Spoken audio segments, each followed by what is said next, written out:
Many feel overwhelmed.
What's got everyone talking? This is Giannis, and now we're talking at Talk of the Town Neighborhood Bar and Grill.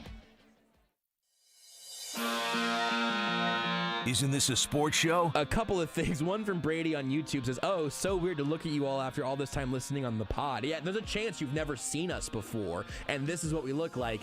3 of the 5 hottest dudes on Twitch. Almost entirely. Unzip for the camera, Rudy. This is Almost Entirely Sports with Joshua Brisco. Now, Beards, you did say slash and not plus. Are you only playing video games in either a hoodie or pajama pants? I'll leave that to the imagination. I would rather you leave the rest to my imagination. Take the show with you by listening on the Sports Radio 810 mobile app at 810WHB.com or by searching for Almost Entirely Sports wherever you get your podcasts. I would like less imagination in this segment. I've got Beards now getting out of the bath and then Winnie the Poohing while he's playing video games on the couch. This sucks. This is a stupid, bad show, and I hate it. This is Almost Entirely Sports on Sports Radio 810 WHB. Some of our best work in the liner and the intro. Will it be our best work in the show tonight? I mean, statistically speaking, probably not. But hey, all in all, I feel pretty good about where we're going to be this evening because we've got a bunch of great guests and we've got a great football game to talk about and nothing truly absurd or horrible or worrisome happened over the course of today surrounding the Kansas City Chiefs. So we might actually be able to do things like talk about, the actual Chiefs-Bills football game. Planning on doing a good amount of that here tonight on Almost Entirely Sports. I'm Joshua Brisco, Rudy Salazar on the other side of the glass. 3 guests for you tonight. We'll speak to over the course of the show. First up, in about 20 minutes or so, we'll talk to Brian Budzinski of the Kansas City Comets. But Budzinski, I don't know why I said his name funny and wrong the first time. That's a tough open. But Brian Budzinski, good grief. Good news is I got 20 more minutes, one more commercial break to practice getting my letters right. Sorry, Brian. We'll talk to Brian in about 20 minutes about the Kansas City Comets a little bit because coming up on Saturday, tomorrow night, they are playing at the T-Mobile Center. It's going to be awesome. So we'll talk to him a little bit about that, maybe a little bit about the Kansas City soccer scene altogether, and then we'll go back from football back to football. We'll talk to Sterling Holmes of ESPN Kansas City, of Arrowhead Addict, lots of other things. We'll talk to Sterling at 8 about a lot of Chiefs, Bills, and probably some other nonsense, and then round out the week with Mick Shaffer of KSHB 41, as we always do. He's in studio with us for the full hour. Sterling's in studio with us for that segment, and we're gonna have a nice time tonight here, I think. I do dare say. If you want to get in touch with us, lots of ways you can do that also. You can watch the show live on the Sports Radio 810 WHB Facebook, Twitch, and YouTube channels. You can also tweet us directly. I'm at JB Brisco. Rudy is at Not That Rudy. You can go at Sports Radio 810 as well if you'd like to go to our main homepage there for everything 810 on Twitter. Lots of good ways to get in touch. Lots of good places you can watch and listen to the show, etc. Appreciate you either spending some of your Friday night or maybe in podcast form a little bit of your Saturday or Sunday with us here as we try to get you ready for Chiefs and Bills. The one big piece of news today, and I won't spend a ton of time on this today because we talked about it a lot yesterday. Also, nobody said anything about Damon Arnett today, by the way, just to put a little bow on what I was thinking could or could not happen today. That didn't. I don't think Andy was even asked about it. Unless I missed it. Not super surprising to me. No. It's he had a big playoff game, and also it's the Willie Gay, it's even Clyde. No, absolutely. Yeah. That's the other thing is Clyde Braziler off the injury report, so that's good in the macro. I don't think it's super relevant in the micro. One of their top receivers back. Yeah, basically got one of their top receivers back. And no, I didn't expect Andy Reid to say anything about Arnett if he would have been pressed on it or anything. I think you're right. He would have done. I let Brett Veach handle those things. Yeah, so just as a follow-up from yesterday, that's that. But Andy Reid did talk about Willie Gay Jr. a little bit. We'll get to that audio here in just 1 second because the first thing he said in his opening statement was, hey, I know you're going to ask about Willie Gay. You don't have to. He's here practicing today, and he will play on Sunday. Now, can I ask a question? Sure. I know he said you don't have to ask about him. I assume there were follow-ups. There was one, and that's the about him. That's the clip I want you to hear now. It's a real short one, but I want you to hear from Andy Reid on Willie Gay Jr. And how Andy Reid came to the conclusion that Willie Gay should play on Sunday. Yeah, well, I decided he'd play. I'm not going to get into the conversations. So I'm going to do that. But I decided that after just hearing some of the information there. I'm going to make this one a quick one because I do not want to spend an hour on this today. I do not think that the entire world should be privy to every conversation that is had, certainly ones with legal ramifications that are not yet settled. I am not telling you that Andy Reid should have written a transcript of his conversation with Willie Gay or someone in the Overland Park like court system, Johnson County court system. I'm not saying that he owes us more than that, but I think that if you are going to have a player who is arrested on Wednesday night and released on Thursday and practicing on Friday and playing on Sunday, I would have liked to have gotten a little more than that. But that all unfortunately kind of aligns with what we were talking about yesterday and how over these couple of days, and again, these aren't the Chiefs' fault that, well, they signed Damon Arnett, but this lands on Willie Gay in terms of whatever happened, and we still do not know a good chunk of that. Would have been nice for Andy Reid to, at least he said, that was my choice. He's taking ownership of that. I would have liked to have just gotten something on the level of even just saying that he had talked to Willie Gay, but he's, information that he had heard. I had heard information. I expected Willie Gay to play as well. I don't necessarily think that we should say that we are owed more than that, but I do think that, as we have seen a number of times around this team, like whenever something like this either happens or they bring in a player that has some off the field stuff, someone more than willing to have second chances handed out, someone needs to say, "Hey, I'm here to vouch for this person," and even Andy Reid doing that for Willie Gay would have been something. Any amount of, I don't know, sort of a thoughtful response, even about why it's difficult or why he almost maybe didn't play or whatever. That felt like a shake off, like a brush off, and I think that situation requires a little bit more than that. But not terribly surprised, just a little disappointed by the last couple of days of sort of no comments from the Chiefs side of things. It's very much to give, it's not giving the Chiefs credit, but like this is largely what every NFL team does because we kind of let, just in general as a society, like it's kind of a weird thing, right? We say all the time how sports are just a game, they don't really matter in the grand scheme of things. The reality is we devote a lot of coverage and time spent to sports, and the reason why is because of all the money that the normal person spends on sports, right? Yeah. This is nowhere near as important as politics, right? And things that are affecting day-to-day lives.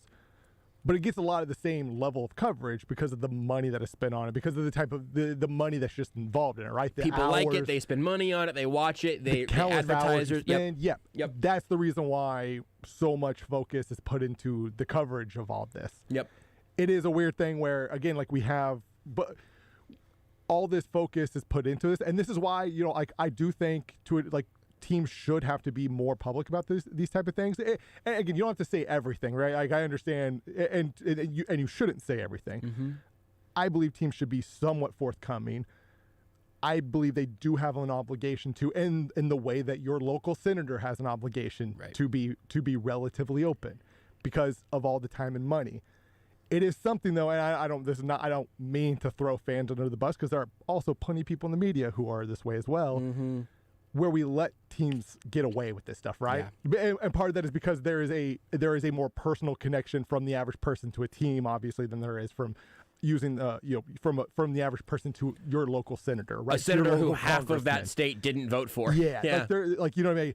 Largely, if you live in Kansas, you are a Chiefs fan. Right. There's some other, you may every now and then, right? But like largely, that is who you root for. So we're willing to give teams, when they do this, a pass, essentially. And to that point,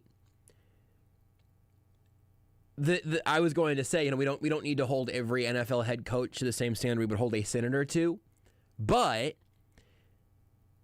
the Chiefs are a representative of the city and 2 states and Chiefs Kingdom, wherever it is. Yep. And Andy Reid is the president of that, not by title, but effectively. Yeah.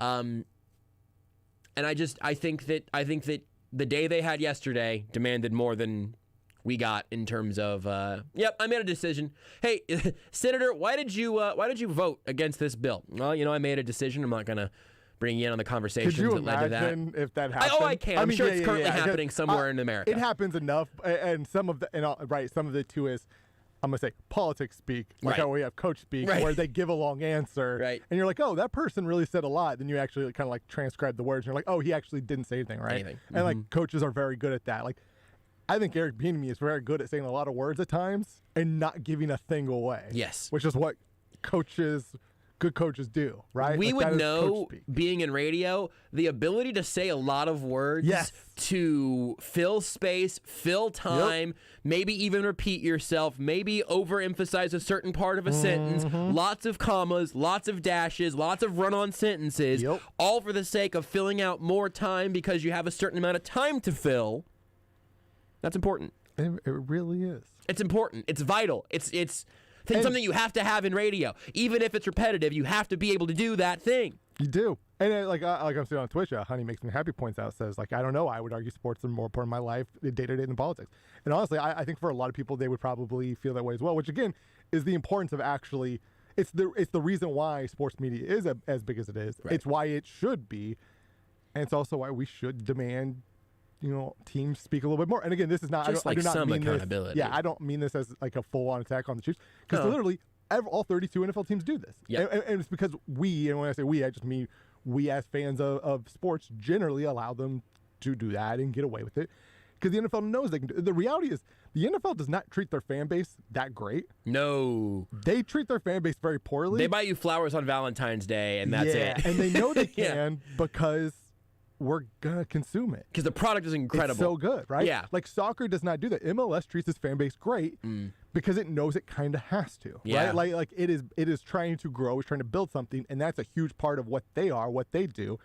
That if they do, if they did some of the things that the NFL does to fans, MLS would have died years ago. The NFL has unquestionably taken more or less league-wide stances on things over the last 5 years or so that would alienate every single person.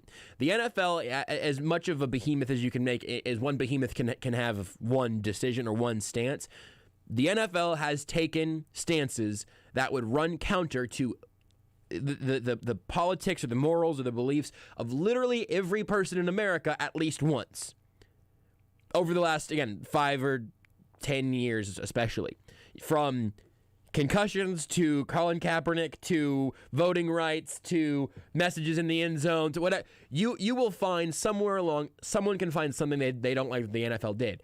And they could literally write in the end zones, Y-O-U-R dumb, and the other end zone could say your least favorite or your favorite social phrase, and the 50-yard line logo could be a big poop emoji. And you know what you would do on Sunday? Watch. You'd be there to see all that because the product's incredible. Yeah, I mean, think about, and it's not quite on the same page we're talking about, but like think of, but it's just another thing. Think about a team like the Texans. Yeah. A team that literally this year tried to lose games. They did everything in their power to put the worst product onto the field. While still on a denying they daily were doing basis. that. Right. While denying they were doing that. Right. In order, obviously, in theory, to benefit the team in the long run by getting a better draft pick, right? But think about all the money spent on the Texans this year, right? For a team that was actively trying to put as poor of a product on the field as possible. And again, I'm not saying they shouldn't do that. That's just how sports are. Especially, at least in a sport where drafting becomes such a big deal, right? If you're bad, tank. I'm a big. We can argue if tanking is good for sports or not, or if you know. It's should be bad allowed for the to. product in that given year. Yeah, but like I'm a big believer of tanking. Like I wish the Royals would have tanked, right? Yeah. They didn't really. I mean, they kind of did unintentionally a couple of times. Yeah, that's the which worst is way. That's the feeling, worst I way of think. tanking. Yeah. But teams do this, and we let them do this, and we're cool with them doing it, right? Yep. And especially with the NFL because they know the product that they have. They don't have to worry about that kind of stuff. Yeah. And so, yeah, I agree. Again, Andy Reid doesn't need to speak about things he doesn't know about. Maybe he knows very little. Maybe he chooses to know very little. It's totally possible. I believe he knows more than what he said. Just a little bit more. Yeah. And just hey, I decided he's going to play this weekend, and here's why. Yeah, Yeah. I think there's a middle ground somewhere between tell us everything all the time and what the Chiefs have done the last 2 days. And I would like for that dart to have landed somewhere between those two spots.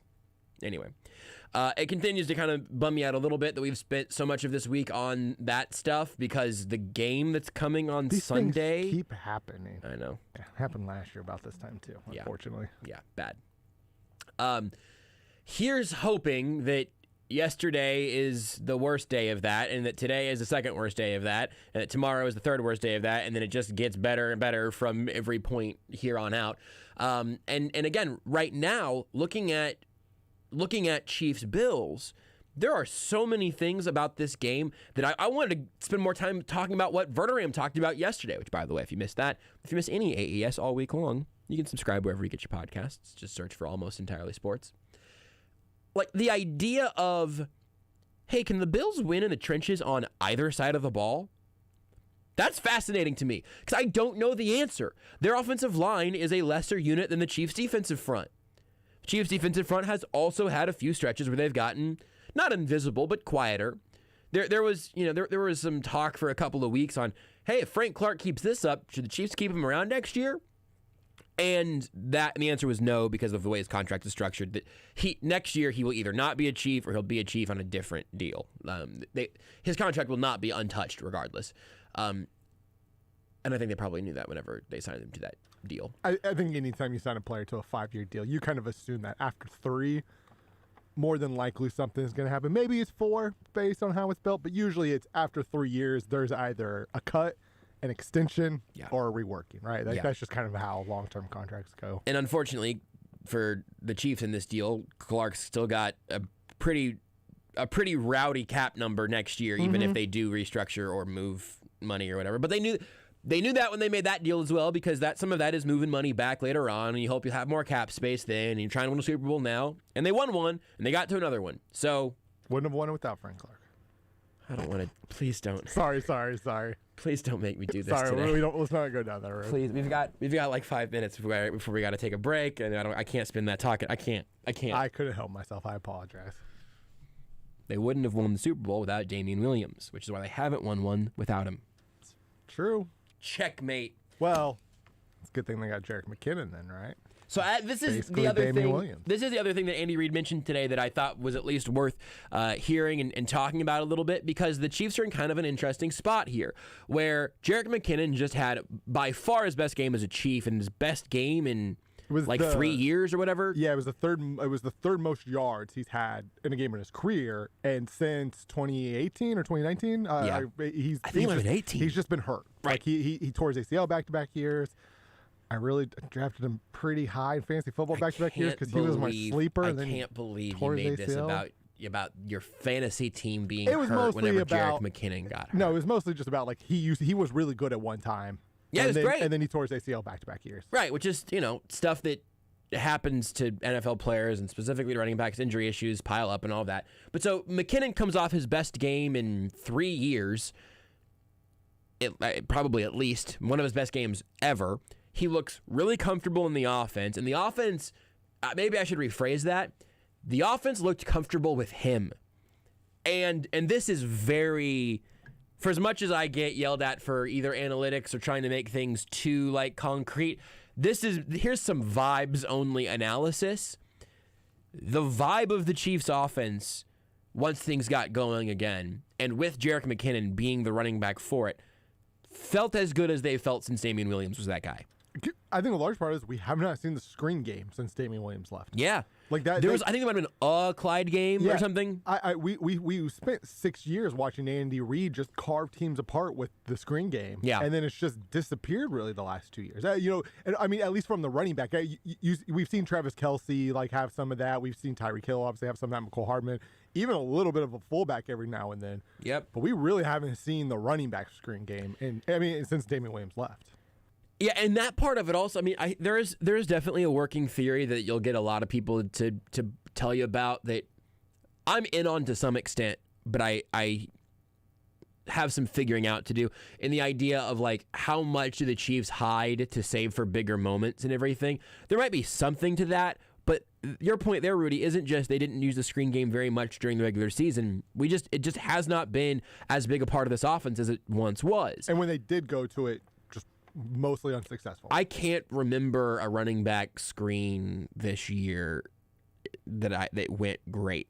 Not an outside one at least, you know. Maybe there might have. I do think there was a little Clyde middle screen at some point, kind of pop through that. Because every even like catch that Darrell Williams had, where he gained a lot of yards, it's more of him in the flats and just nobody's around there. Or 40 yards downfield, Moss and somebody, yeah. Right. So this is where you get with the Chiefs running backs right now.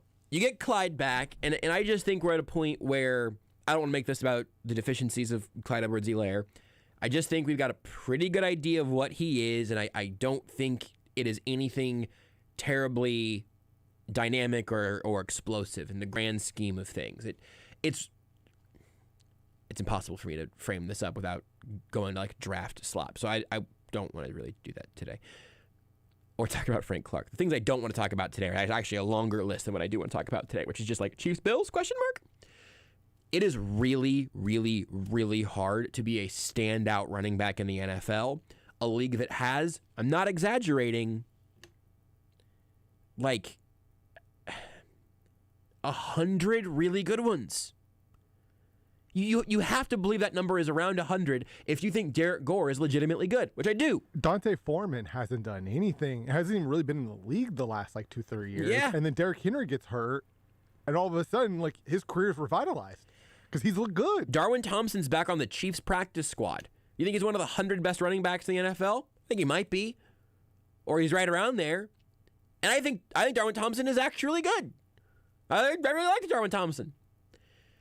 And I do think that we can say with an amount of confidence right now that Clyde's not one of the 5 guys in the league that changes the game from that position. And it might be 3. Like, you could go like Nick Chubb in there also, but then D'Ernest Johnson has a huge game whenever Chubb and Hunt are both hurt. You know, I mean, it's hard to gauge that stuff. But the Chiefs are in a position right now where they've got a bunch of dudes with different skill sets and little different parts of their game, but none of them, I don't think, have forced themselves onto the field. Or the one that's done it the most was Jerick McKinnon, and also has the recency bias of doing it last week. That's pretty good. I'm going to throw this down in a second, but it looked like you had something, Rudy. Yeah, Dante Foreman in his 3 years prior to this year had 421 career rushing yards. And then this year, in his 3 starts, 9 games, 3 starts, 566. I mean, but that's just how it goes sometimes. Yeah. You get those types of dudes, and sometimes it's Jerick McKinnon, a guy that you remember from your fantasy team 3 or 4 years ago. Sometimes it's Derek Gore, a guy who's never really gotten an opportunity, gets an opportunity and looks good with the ball. Sometimes it's Darrell Williams, who we all know around here, who has been a role player of sorts, but has been around for a bit and clearly has the Chiefs' trust in third down situations and pass blocking and all of that. And then you have Clyde Edwards-Helaire, who we all know because he was a first-round pick and has gotten a pretty decent workload, and you draft him in your fantasy leagues. Foreman has more carries and more yards this year than he had in his entire. He has been on an NFL team for the last 4 years. He did not play in 2019, and again, it's just he finally got his chance. And like most running backs who finally get their chance, they perform, right? You get touches because, like you said, there's so many of them. And it's also, I mean, again, running back value conversation alarms going off here, but like it's the reason you don't pay any of those guys. That Ezekiel Elliott contract is an atrocity, and it's also not just like, hey, don't pay them because they'll break down. It's partially just find yourself 4 guys. Tony Pollard on your team. Right. It's like, hey, just let that guy be your guy. And just find dudes that have different skill sets that you like for different reasons, and then just see how it goes. The thing for this game coming up this weekend, where I think this is really interesting, and you'll hear this from Andy Reid as well, you get running backs whenever you do make them all more or less equal in your mind in terms of who you want to get those touches. You find guys who are able to be a particular matchup problem for a defense or a matchup beneficiary with your offense, And your game situation can dictate when they're in, not your preconceived notions of what those players can be. And Andy Reid was asked about that in his press conference today and how they'll use that group of running backs as Clyde Edwards-Helaire is off the injury report, Darrell Williams is questionable, and then obviously Jerick McKinnon's coming off a great game. Derek Gore had a really nice stretch this season. So here's how Andy Reid plans to manage that.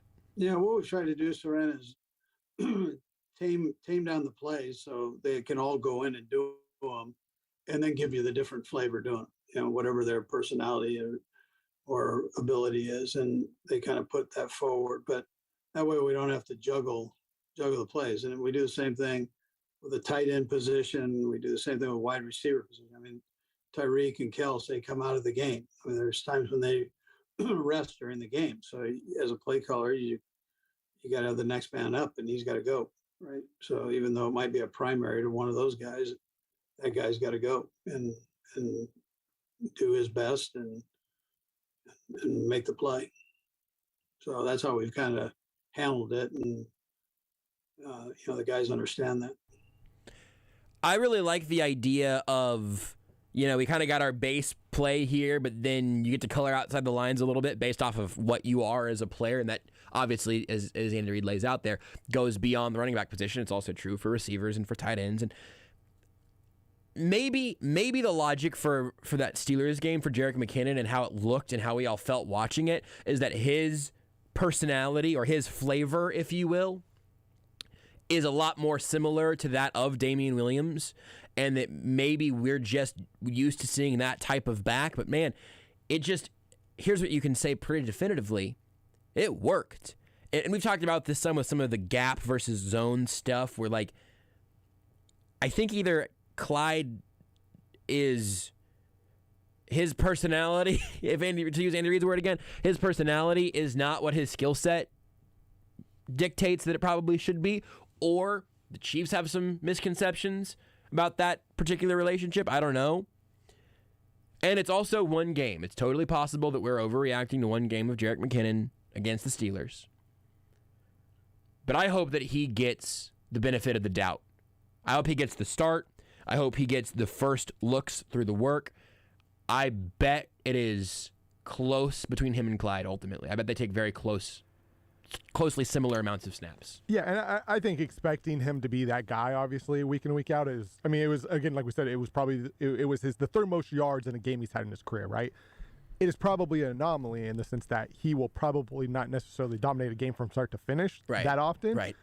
But he brings a skill set that no other running back on this team has, right? Like, even if he doesn't have 150 total yards, there are things that he did in that Pittsburgh game that he can do every game. And it's like you have to get him involved in the offense. Even if it just, one, he showed very well in this game that he can absolutely be a running back who runs between the tackles and gets 12 yards because he has a burst to get through that hole quicker than any of the other Chiefs running backs. But even if you're like, hey, Clyde is was a bit bigger, right? He's a bit stronger, so we want him to be the running back.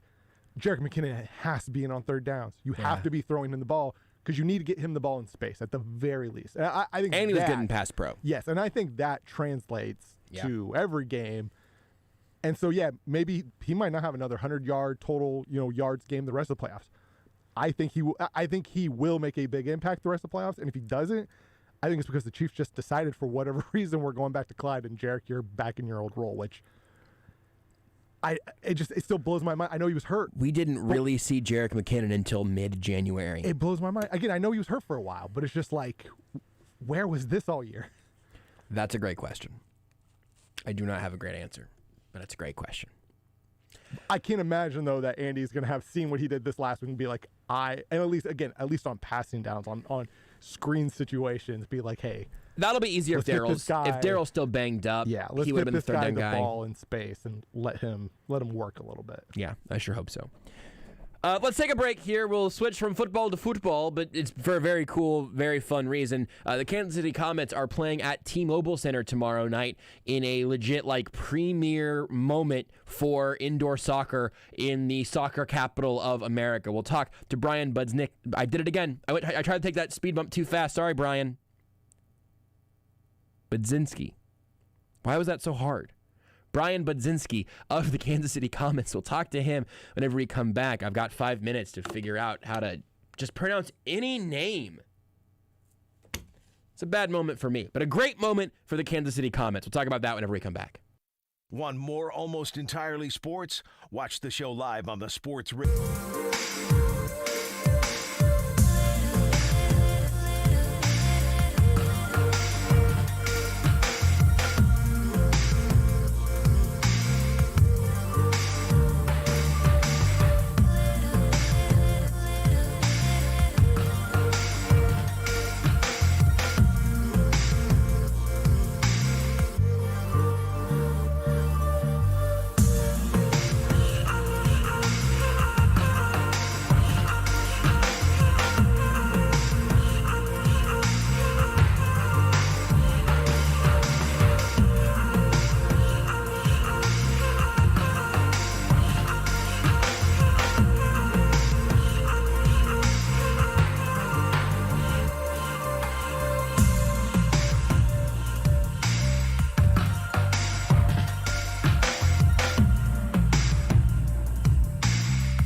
time talking about one sort of football over the course of this week, obviously, with Chiefs-Bills coming up on Sunday. But another one of the biggest games in Kansas City this weekend is tomorrow night. Not Sunday night, but tomorrow night, because the Kansas City Comets are playing at T-Mobile Center, and it's going to be an incredible atmosphere there. Also, a very cool time to go introduce yourself to the Kansas City Comets if you haven't done that yet. We'll talk about it right now with Brian Budzinski, Comets managing partner and all around, entrepreneur, a man of many talents, and also a man that's going to help you get all on board for the Comets game coming up this week. And Brian, thanks for taking some time here tonight. Joshua, thanks for that very, very fancy introduction right there, man. So I appreciate it. Hey, well, look, Thanks for having me. we've got to get people sort of the gist of what you've done, what you do, and also what the Comets are doing, and hopefully we can have some people open their eyes to some fabulous soccer being played in this city. Give me a little bit of just kind of where the Comets are at right now for people who are learning about what this season has entailed so far, leading up to obviously this game tomorrow night. Yeah, so I mean, the squad is very talented. We've got a super deep team. We're led by Leo Gibson, who's leading the league in scoring. We've lost one game. We're 7-1. We have players that have played for Sporting Kansas City, like Kevin Ellis. We've got players that are right out of college, like Alicia Thetsane from Columbia College. The depth on the roster is very, very good, and it has allowed our coaching staff to put a team out when injuries happen or we have visa concerns. All of those things, we were able to absorb all those issues, and we sit right now as having the best record in the MASL. And it's a great time to, again, kind of peak might be the wrong word, but to have a highlight on this team and, again, on the situation that is coming up tomorrow night. Obviously, there's a lot going on in the soccer world around Kansas City here this weekend. But tomorrow, the Comets are playing at T-Mobile Center for an opportunity that has to be must-see for anyone who wants to see soccer played in such a cool arena. Yeah, listen. I mean, T-Mobile Center it's a crown jewel in our community, right? Mm-hmm. I mean, it's when that place was built and what's been done with the Power and Light District, and you've seen with the watch parties and the support that that our city has, and so for us to have the opportunity for the Comets to play in downtown during the United Soccer Coaches Convention that's happening in the city as well at the same time, there's 14,000 coaches in town from around the world. We are just very fortunate to be able to have this opportunity to, not just showcase, the Comets and our team and our, what we're trying to do to win a championship, but also to showcase downtown, to showcase Kansas City, to showcase the restaurants, to showcase what we have, as what we love to, all say is, the soccer capital of America. Yep. We're fortunate and very, very excited to be able to be a part of that, showcasing to everybody, this weekend and tomorrow night specifically. I mean, and you mentioned again the United Soccer Coaches Convention going on this week at Bartle Hall, and a genuine soccer, pinpoint place in an event for so many around the sport. This is kind of off the beaten path, I guess, but where have you been and what have you seen, and how would you continue to pass along the message right now as Kansas City's making the case for a World Cup bid here? Because the Comets and everything else going on this week is just feels like another a feather in the cap, if you will, for what Kansas City has been for this sport. Yeah, you articulated that very well. I mean, Joshua, we've Kansas City, and I've been a part of this community, and but the soccer community, if you will, for a very long time, and to watch it grow and watch it grow organically has been something else. And so, right now down at Bartle Hall, you have coaches from all over the world, as I mentioned, right, that are here, and they're learning lessons. They're out there increasing their education, and for us, from a tourism standpoint, to be able to support that and provide that vehicle, it's just another thing that Kansas City, as we try to get the World Cup, as we again try to soccer capital of the world, everything that the Current's been doing, everything that the Sporting's been doing, we're fortunate just to be a part of that, right? And the team that we have.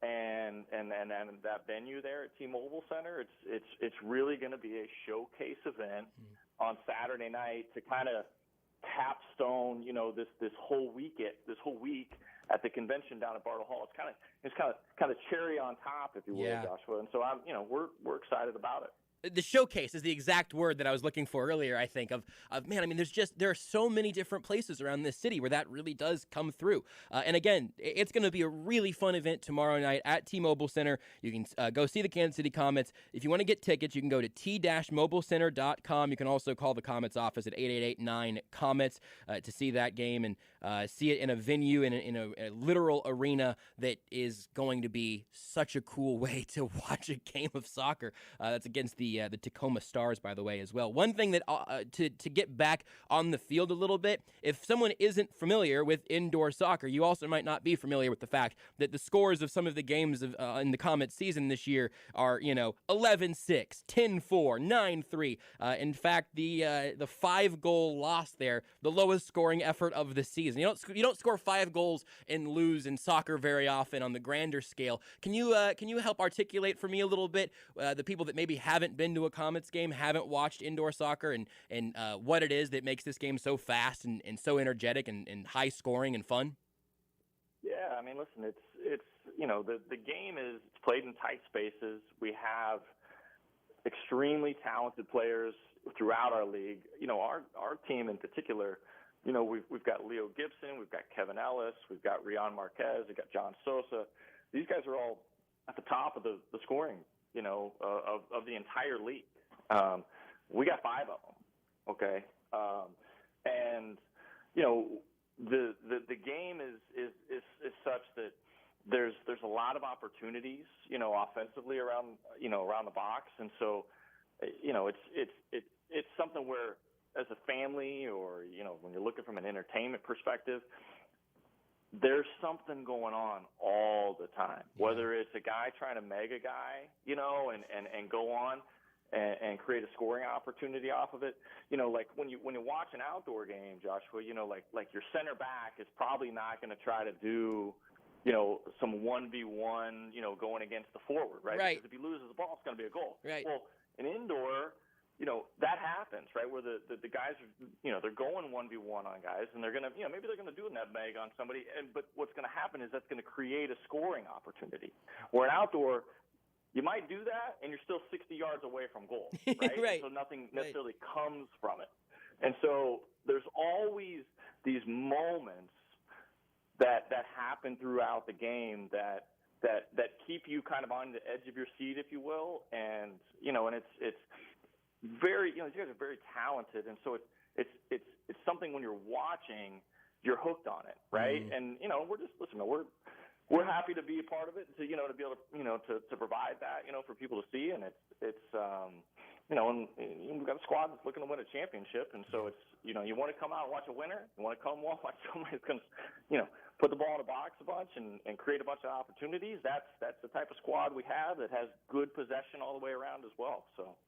In any sport, on any level, in any arena, winning and speed and action will sell every time. I'm telling you that it just seems like it's going to be an awesome opportunity again, not just to go see the Comets all the time, which is certainly something that I'd encourage everyone to give a shot if they haven't yet. Go to kccomets.com, by the way, for more on the Comets altogether and your usual tickets there and everything. But tomorrow night, T-Mobile Center, Tacoma Stars, Kansas City Comets, and you can get that ticket information at t-mobilecenter.com. Go enjoy that, and also enjoy the fact that you may in fact be watching soccer in the soccer capital of America. Go out there and help us hold on to that title with the grip that Kansas City deserves.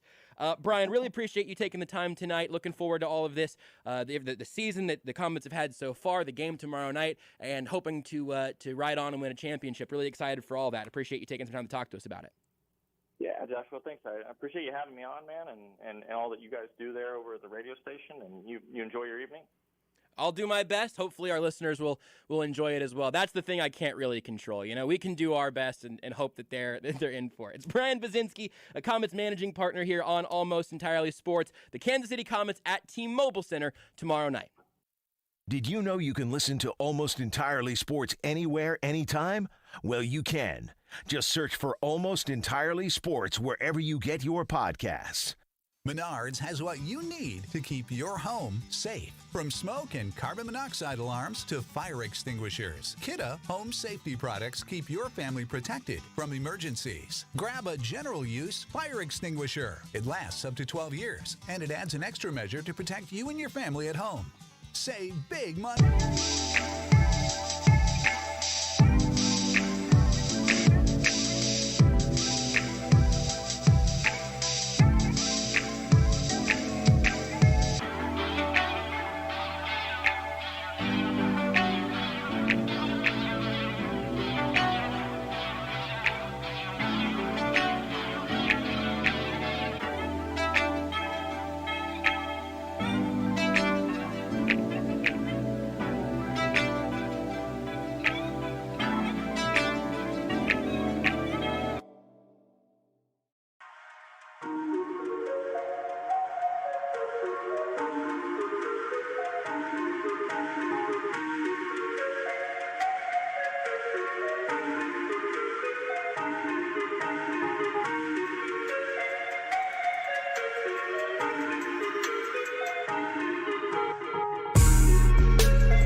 You're listening to Almost Entirely Sports Chad Henne? No, he's not in this game, but Chad Pennywise is. with Joshua Brisco You would like to play with Matt Moore? Can't help you. Can Splat Gore do anything for you? on Sports Radio 810 WHB. Go see some soccer inside tomorrow night at the T-Mobile Center and enjoy what they've got going on there with the Kansas City Comets. A lot of fun. Also great branding for the Comets, by the way. Just really slightly, vaguely retro, but like in the perfect way. Big fan of all of that. So go check that out if you'd like a little football. But we'll talk a little more about football with the Chiefs and Bills here in a couple of minutes to talk about a couple other things that have come up. And this has been something that we're really getting into the sports here. I just know it's a short segment, and Rudy and I spent that entire break talking about Pokemon. So we're going to switch it up and talk about football. We've had this come up with pretty much everybody eventually. There are a lot of like fun little different elements of Chiefs Bills. But ultimately, if one quarterback outplays the other, that team is going to win. And that's not always true, right? You can have a quarterback outplay the other and still. Josh Allen outplayed Mac Jones in the Blizzard game and lost. Just to pick like one recent example. Patrick Mahomes probably outplayed Jared Goff in Chiefs-Rams Monday Night Football, right? Like I say probably. Say Tom Brady. No, also that. Probably I was going to say, but that's definitely true because some of the defensive scores, but also those were partially Mahomes' fault. So, you know what I mean? Like for Chiefs-Bills, it's not even about like whichever quarterback has the slightly better game is going to win. That's not what I'm saying. What I'm saying is if one of the quarterbacks clearly on Monday or late Sunday night on the postgame show, if on Sunday night I'm sitting here at this microphone, sitting in this beautiful big new chair, and I go and the Josh Allen experience backfired for the Bills, you know the Chiefs won. There is such a small chance that I would say Josh Allen has his worst game of the last month, and the Bills won anyway. It's hard to envision me saying that, right? If I say Patrick Mahomes turned the ball over a couple of times and just didn't seem quite right today, you would fill in the blank following that with, and that's why the Chiefs' season is over. Not, and the Chiefs' defense punished Josh Allen for 60 minutes of football, and the Chiefs won 14-8. Somewhere in there, my excitable radio voice turns into Jerry Seinfeld. I don't know if that needs to be added to my list of limited, terrible impressions. But eventually, I do get to the point of, what's the deal with punting on 4th and 6? You had the ball, and you gave it to the other team voluntarily. I'll do it like Bill Clinton. Bill Clinton as Jerry Seinfeld. I don't understand why it is that you would give the ball to the other team. There's a little Greenberg in your Seinfeld as well. It's me, Greeny! Yeah, but you're decent Greeny. What's the deal with Greeny? Hashtag Greeny. A little less energy for Greeny. What's the deal? What's the deal with hashtag Greeny? Next on hashtag Greeny on ESPN Radio. We actually have Sterling Holmes, and I'd prefer that. We'll talk to him next. You are listening to Almost Entirely Sports with Joshua Brisco on Sports Radio 810 WHB. Kansas City.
Sports Radio 810 WHB.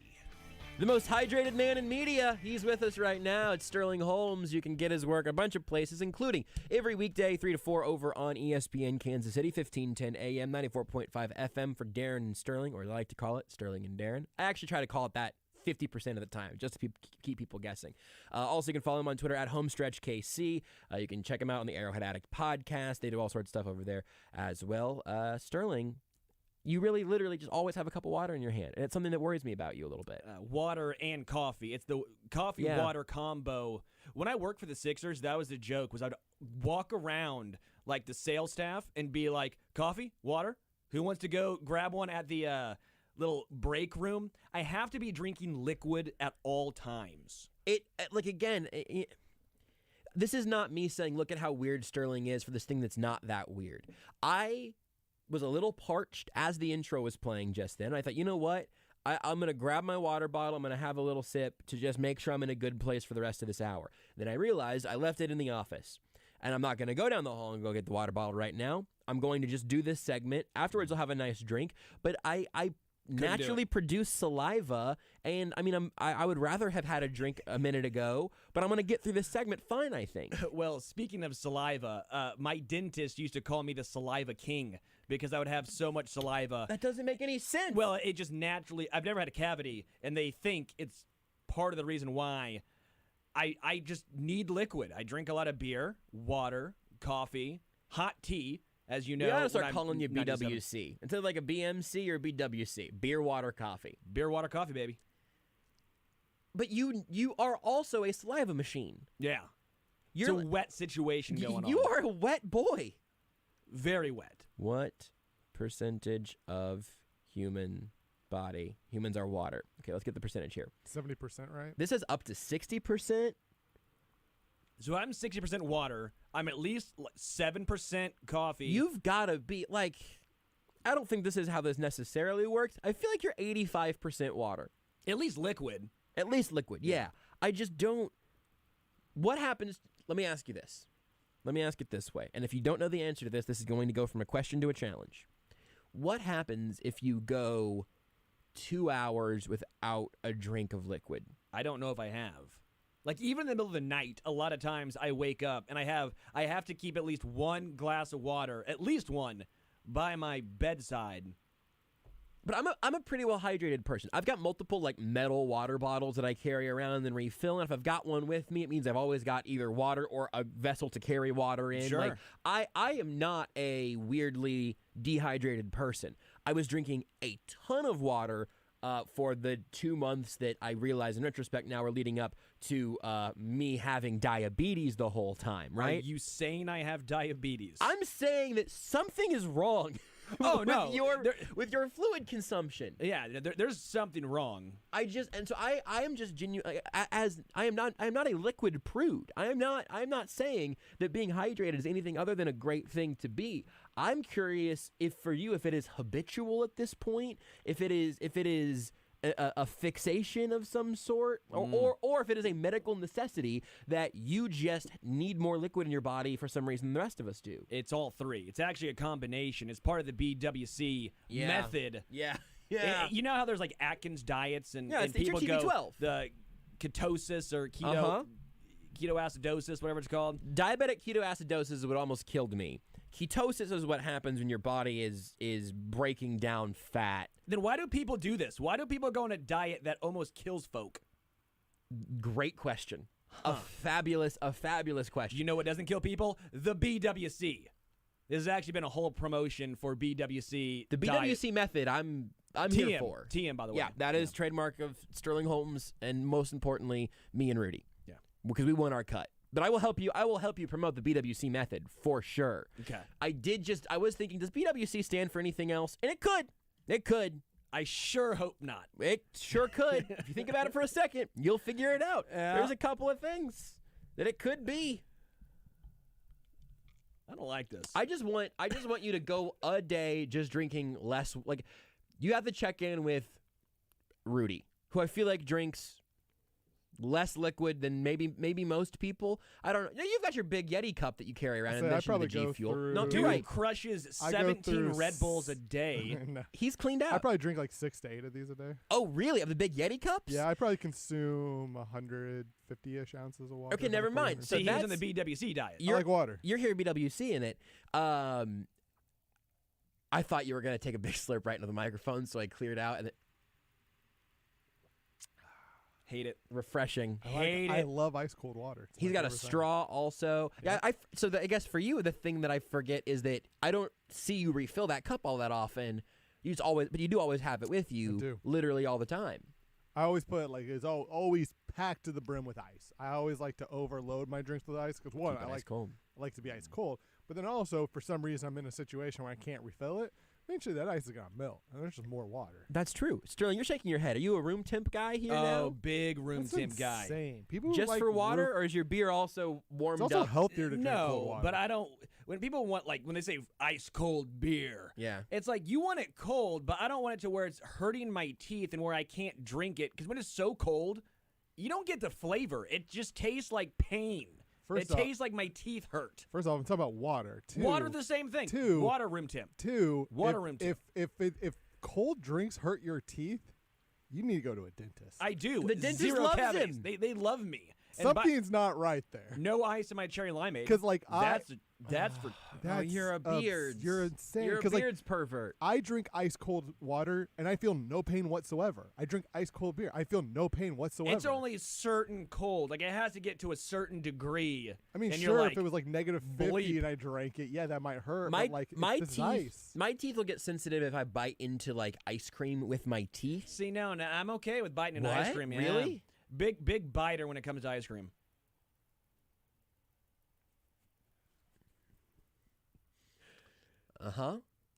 When it comes to ice cream. Okay. It's great to know. I just think you seem like a generally healthy person with some really unhealthy habits, and I'm just worried about those being the things that get you, you know? Well, they offset. That's why I do yoga and basketballs to Oh. offset the absolute asinine things I do on the other spectrum. Like the Taco Bell diet I tried one time. How did that go? I lost weight. It worked. Really? Walk me through that Well, process. yeah, when You do you're, not wanna when you're a learn. projectile. Yeah, Right. you don't want to know how you lose weight on the Taco Bell diet. Right, but he you was lose on weight. a he was basically a slip and slide. What Is this a real thing that you did? Or is this a joke? Is this a little joke for the radio? I did it. Like Words mean things, Sterling. Tell me about the Taco Bell I ate diet. Taco Bell, I don't know. Basically every day, at least once a day for like 2 weeks. Lost probably like 10 pounds. Then I got the flu and lost more weight, and then I was very unhealthy. But yeah, I'm not claiming to be the pinnacle of health, but the BWC does keep me in fit shape. I can still grab rim. Speaking of your basketball acumen, and you at an even skinnier point in your life, the picture you tweeted out, or that your dad tweeted Yeah, out. my is that dad right? was hazing me on Twitter apparently. Your dad crushed you on Twitter yesterday, just simply with a picture of you in early high school. it Yeah, appeared? freshman year of high school. That's exactly what I would have guessed. I think that's 14. perfect. Tell me about your freshman year, age 14 basketball skills, because you look like you. It's special. The headshot is special. You look like you're about to tell your dad, sorry, Dad, basketball isn't for me. I love to sing. That's wrong. Steph Curry and Jimmer Fredette, but the defensive prowess, I don't know, of a 4-year-old. Great shooter. You look like if Davis Mills was in High School Musical. Davis Mills probably bald. Sterling, you look like you were in High School Musical. That's what we're saying. I Look had at that luscious neck, though. locks. Look Yeah, at that neck. I still have a long neck. It's a long neck. Is that why you wear collared shirts all the time? You hide some of that. That's how you get it. It's why I wear turtlenecks. Right. I can't do mock turtlenecks because the mock turtleneck doesn't get high enough. Yeah. You got to do the full on. You gotta. It's like a giraffe. I'm 5'10", but I'm like 30% neck. Yeah. But yeah, that was freshman year high school basketball. I had long locks. It's like if Steve Nash decided to have bangs. You look like. You look like a little sister borrowing her big brother's basketball uniform for a Halloween costume. And that little sister would cook you. It's funny that your jersey says North because I would argue that you are going anywhere but from this picture on. I'm just saying, I learned to shoot from the best. Scott Wedman, former NBA player. I was told a bad shot is better than a turnover, so that guy freshman year was jacking up some very long, like Jimmer Fredette would have been proud. You look like you might have shown up at practice one day with armpit hair taped on. Fun fact, I got an armpit hair in 6th grade. Just one? Well, no, multiple. Because it looks like you only have just one in this picture also. I couldn't grow a beard until post-college. Like anything. It was abysmal. But armpit hair came early. You look like the swimmer that got bullied into joining the basketball team in this picture. Tell me I'm wrong. Tell me, long, lanky arms, long neck, absolutely hairless, and it looks like you got bullied in from the swim team to the basketball team. I'm a poor swimmer, so. When you were done with basketball practice, you throw on some Vans and go down to the skate park? I actually did. That part is nails. That part's a Blink-182 concert followed that picture. He took that picture, Rudy. He put on some skinny jeans and some Vans, and he went down to the skate park to get beat up.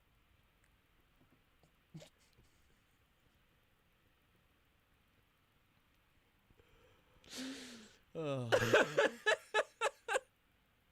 I think we should do this more often where we just get a picture, we all just roast somebody for 10 minutes. Well, you should have seen my 8th grade picture. That was even better. I'd love to see that. I mean, yeah. You should share that with the class. It's an audio medium, but I'll do my best to describe it. This is always what people want in radio, right? They want to be described pictures from early on in their lifetime. In this picture, you look like the guy that Zac Efron played in the movie of High School Musical, but they wanted to glam it up a little bit. There's 8th grade. Sebastian Bach would be proud of that haircut. That's a full-on mullet. Wow. No, that's not a mullet. You got too much hair in the front. You look like the lead singer of Red Jumpsuit Apparatus in this picture. Look up Sebastian Bach. That's what that hair reminds me of. That the thing is composer? No. Skid Row. Yeah, I only know this guy because he's in a couple episodes of Trailer Park Boys. Oh yeah, he's in TPB. Yes.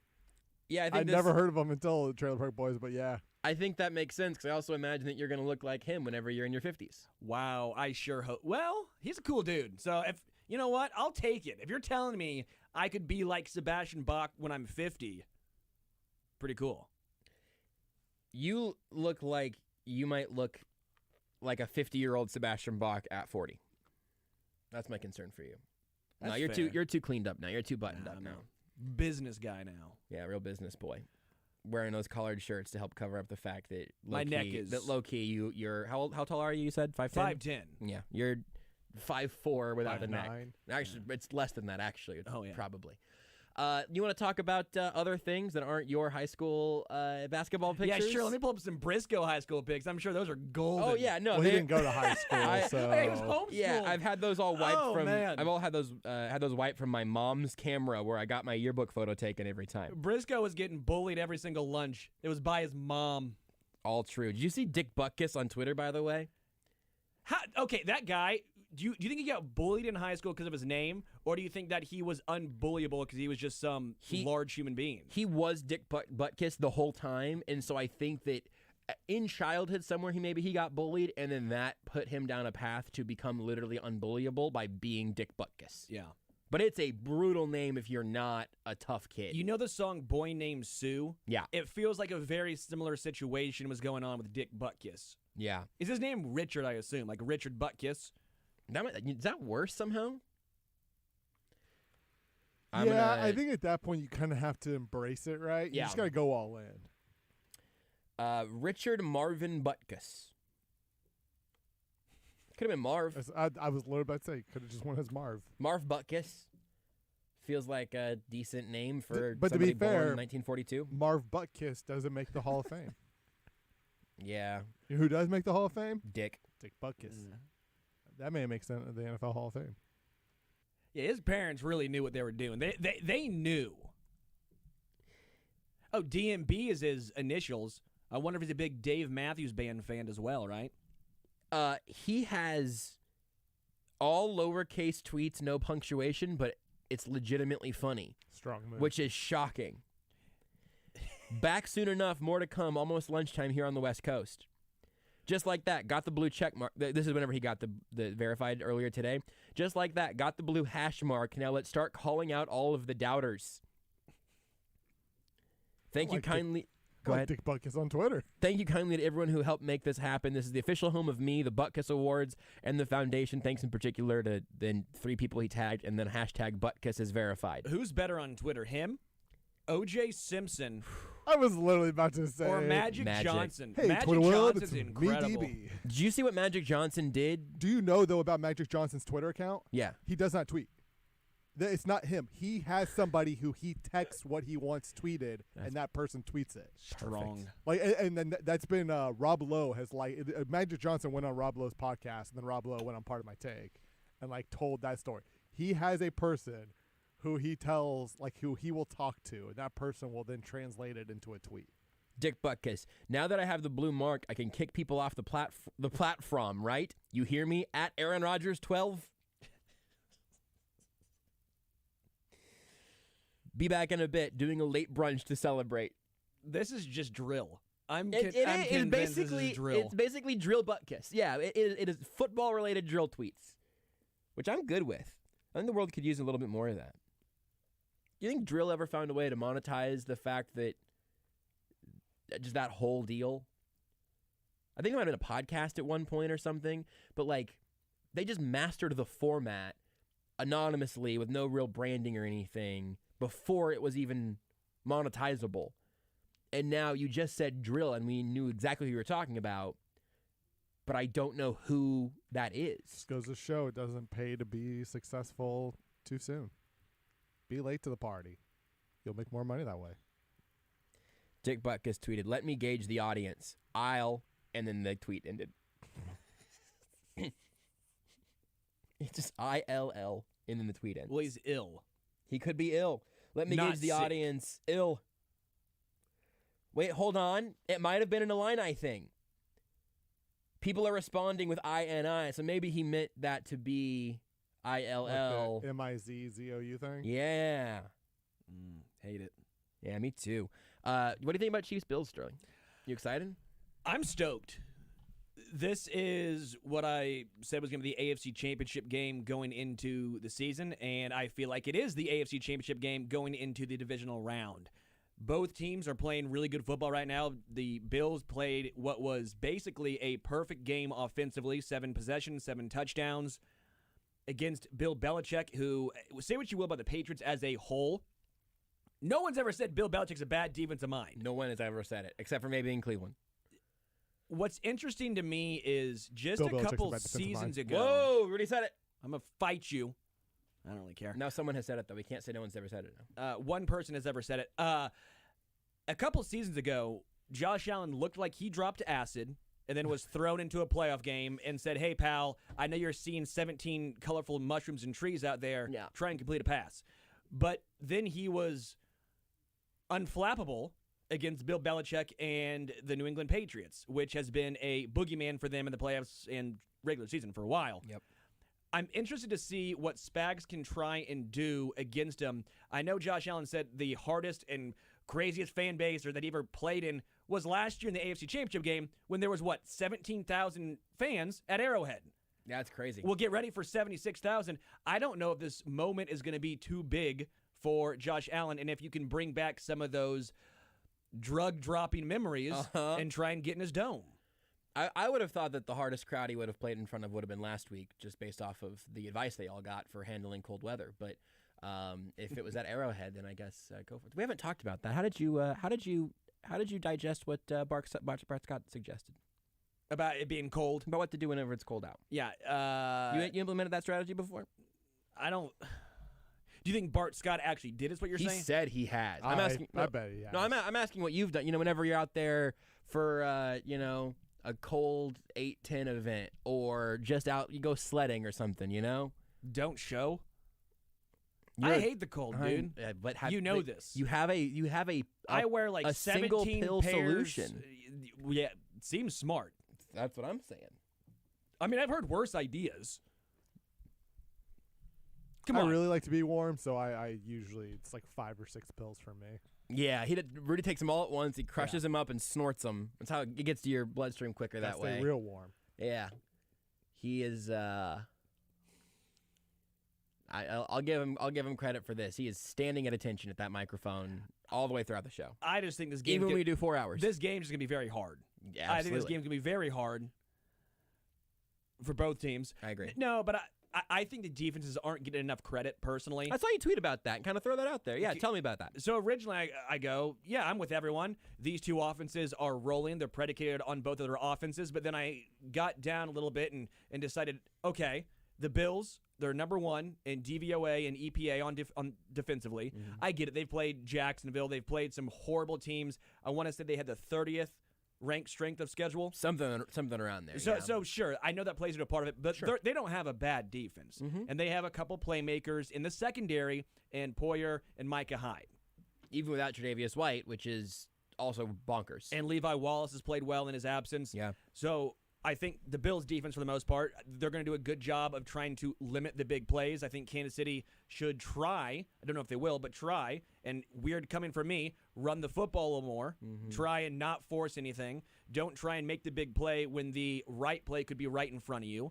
And then as far as the opposite side, I think Chris Jones will be a game wrecker. I think Charvarius Ward, after he missed the first matchup, him being back is huge. I know Rashad Fenton being questionable. This is not ideal. Yeah. But I also said I think guys like Tyrann Mathieu, who he knows how much is on the line. If you want to be paid as the highest safety in the NFL, this is your chance to show it for not just for the Chiefs, but for everyone. Right. This is your chance to say, hey, this is why I deserve to be this.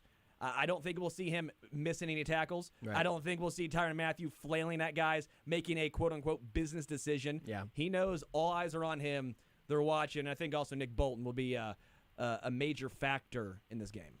Yeah, I mean, you mentioned their possible ability to run the ball. If you go all the way back to not just the Bills game earlier in the year, but the Bills game last year, I think about quite a bit. And this is far enough ago that these are fundamentally different teams. But if you go back to that game, you got the Chiefs running the ball when the Bills were literally backpedaling at the snap, where their linebackers' first steps were backwards.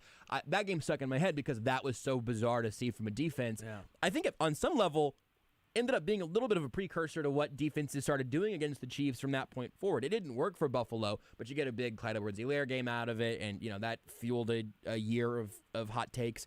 But if they are running the ball more, or even if they're just running the ball some, I have my hunch on this, but where do you land on the current running back room after the week that Jerick McKinnon had last weekend? It's incredible. And for me, if it's me, I know not what Andy Reid would do, because I think Andy's going to throw Clyde out there because you don't lose your spot to injury. He's a first-round running back, and they love what Clyde brings as a whole. Mm-hmm. If it was me, I'd go Jerick McKinnon, especially on third downs. Yeah, what's the split? Ballpark. I don't need a number of snaps, but how much of a lead? Because no one in football is running one running back out there 100% of the time. I think it's going to be pretty 50-50. What would you do? I would probably go 65-35 McKinnon. McKinnon, everybody else. Clyde. McKinnon, Clyde. I think Darrell Williams is not 100%, and I think if he's going to be your quote-unquote power back, you need 1 yard, you go to Darrell, the barrel. Mm-hmm. Well, if he can't push off that toe, that doesn't give me a lot of confidence that he can keep the legs churning in those short-yarded situations. Clyde Edwards-Helaire, I think they'll go to him a lot on first and second down. I think every single third down is going to be Jerick McKinnon, whether that's both what I think and what I think Andy Reid will do. He is your best pass protector. He's your best pass catcher. But I think we'll start seeing him eat into Clyde's touches, especially later on as the game progresses. Yeah. But end of the day, I don't care. Ride the hot hand. Mm-hmm. I know I sound like an accountant or a mathematician when I say it's a sunk cost that you spend a first-rounder on Clyde. But if only someone would have warned them about that. Well, only you could have gotten James Robinson in the 7th. No, or undrafted, but you could have got him in the 7th. Uh-huh. No, but my point is they'll ride the hot hand. I think Andy Reid at this point will do that, especially with Clyde coming off of an injury. And I'm hoping Jerick McKinnon has a repeat of what happened last week. The Darrell injury, I do think, is a factor. So if you're accounting for that, because it's interesting. This has been the case for at least Darrell and Clyde. You talk about some of the skill sets they have and then how we ultimately thought they would be used, and nobody had it going this way for either of those guys. Where Darrell Williams has been the third down back since they drafted Clyde, rookie year, you go, okay, well, maybe Clyde's just not ready to read the blocks yet, or he's not comfortable. They're not comfortable with him in pass protection, even though they always say they are when you ask them, but they clearly aren't because actions speak louder, right? Darrell Williams has been that guy on third down whenever he's been healthy, and I think Michael Burton might have the most short yardage carries out of that backfield. It could be Darrell still. I don't know what the overall splits were there, but you give me the option to have Jerick McKinnon on the field more often. I certainly think he should be out there on third downs because they clearly trust him in pass pro and they clearly trust him as a pass catcher. But having him out there earlier also, and Andy Reid mentioned this earlier today talking about, how you manage the different running backs with their own different things. But if you have Jerick McKinnon out there on 1st and 10, I feel better about a screen picking up 8 yards on that play than I do with anybody else out of that backfield. I think that the presupposition of drafting Clyde was that he was going to be this awesome pass catcher, that he was going to be really dynamic, and that he could be on the field for all 3 downs. That was a big talking point. He hasn't been a wide receiver. He's basically a wide receiver, is what I do remember us talking about. He is not out there on third downs all that often, but also I think we've just kind of gotten to a point where even whenever he's healthy, I kind of wonder if Clyde Edwards-Helaire isn't like the perfectly average running back on like almost every factor. Like Mario and the Mario Dude, sports I was just games. about to say Mario. Let's go! He's literally Mario. And I don't mean average as, he's the second best back on the 16th best backfield. You can take it among starters or among your top 50 guys. You'll get significant work. Mario is a good guy to have in your Nintendo sports game lineup. He will be perfectly good at everything, but he doesn't have any one exceptional trait. And maybe Clyde's, little wiggle or his contact balance is maybe closer to elite, but I also would never. I don't take Mario first in Mario baseball. Take I'd Wario. rather Take have Wario. Interesting. You're a big power first guy. That makes sense. I think in Mario baseball. I just personally have always been a big fan of Yoshi and Monty Mole as characters. So I go. That's what speed do typically. I'm the villainous guy. I'm the you strike me as one. Waluigi, Bowser, Wario situation. You're a real Waluigi type. That checks out. Waluigi makes sense, actually. Yeah. I hope people keep this in mind, not just for you, but for everyone they encounter with. Your average dude walking around with a button-up shirt and a puffy vest over it, or a fleece vest over it, wearing Patagonia, might be a perfectly normal man in the streets. Once you get him into some Mario games, he's a villain in the sheets, or whatever. That's startling to me. I didn't think of you as being a Wario, Waluigi, Bowser guy. But I'm starting to see it now. I'm starting to get worried. I can't look him in the eyes anymore, Rudy. I got to look away. I got questions about the darkness that burns within Sterling. What's the last Mario video game that you've played? Mario Golf. Which one? For GameCube. Yeah, okay. Have you have a Switch? Played it on Wii. Do you have a Switch? I don't have a Switch. Okay. Mario Golf on Switch is pretty good, by the way. I will tell you that. It is not a great RPG single-player mode, but the multiplayer mode of Mario Golf on Switch actually absolutely rules. Fun tip for you. Who do you play at in Mario Golf on GameCube? It's my something friend's house. Tour? My friend, it's a Mario Toadstool Golf. Tour? Toadstool Tour. Yeah, it's fire. Who do you play as, though? Who's your character choice? Waluigi. Okay. Typically, because he a little longer off the tee, but not quite the hook that Wario has. It's a draw, and you can control it. It's like my actual golf swing, so it's pretty nice. Pretty nice. What was that? What was pretty nice? You realized you had gotten too excited to talk about Mario Golf? You need to take the edge off? I didn't take the edge off. I didn't have enough water. Go ahead and have a sip. Talk about your sweet video game. By the way, I just want to say this because I think play. I was the first person on the Jerick McKinnon is going to be an impact player for Kansas City when they got him this offseason. Yeah. And I was wrong for 18 weeks. But that last week, I'm sitting here going, about time. Hey, Sterling, you tell me when those games matter. When do the games matter, Sterling? What month do we... Sorry, Sterling, I have a question for you. Do we play for October? Do we play for November? Do we play for December even? When does the season really start, Sterling? January. We were right about Jerick. Wrong, February. Yeah, fair enough. Well, I was going to say that, but he says when it starts. When it starts in January. Yeah, none of this matters. That's fair. Until we get to and the Super Bowl actually doesn't matter because then it's just pre-draft time. Nothing matters. Eat Arby's. Nothing matters. Eat Arby's. Tell me you know what we can do for maybe the first time in this segment. you can give us your Sterling's last book recommendation, and then I can give you a book recommendation back that I'm about halfway through right now. Oh, my last one, Devil in the Dark Water by Stuart Turton. He wrote Have we talked about that before? That really rings familiar for me, but I don't know just why. read it. It's relatively new. His first book was 7.5 Deaths of Evelyn Hardcastle, something like that. I read it last year. It was incredible, that book. So I got this one, and wow, phenomenal. Really like his writing. He's only written 2 books, but a big fan. And then A History of Wild Places by Shay Earnshaw was another really good one I read this year. That one, Carmelo Anthony's autobiography was really good too. Really? You read Carmelo's autobiography? Yeah, I didn't know how rough it really was where he grew up and all that stuff. I don't know why I've heard of Devil. Maybe someone else read it and tweeted about this book. I don't know. If you want a weird book that's great in audio form, which is how I've been listening to it, you're a reader though, right? Yeah, books only. I'm trying to get. I subscribe to Audible like Premium or whatever, so I've got some tokens that I could use. But I've been listening to Drew Magary's book, The Night the Lights Went Out. He was a writer for Deadspin. Now he writes for Defector. But he had a brain incident after a Deadspin Awards. He wrote a story. If you want to read the short version, he wrote a blog about it that I think went up in Deadspin before Deadspin became, as Beards would call it, zombie Deadspin. But he had a brain aneurysm of some sort and collapsed and cracked his skull open. And this is right after like a big Deadspin Award show. And this book is sort of the journey of what happened that night, I think ultimately a week that he doesn't remember at all. Wow. And then the process after that of him learning to, live with the brain damage and the damage that came with it and that whole process.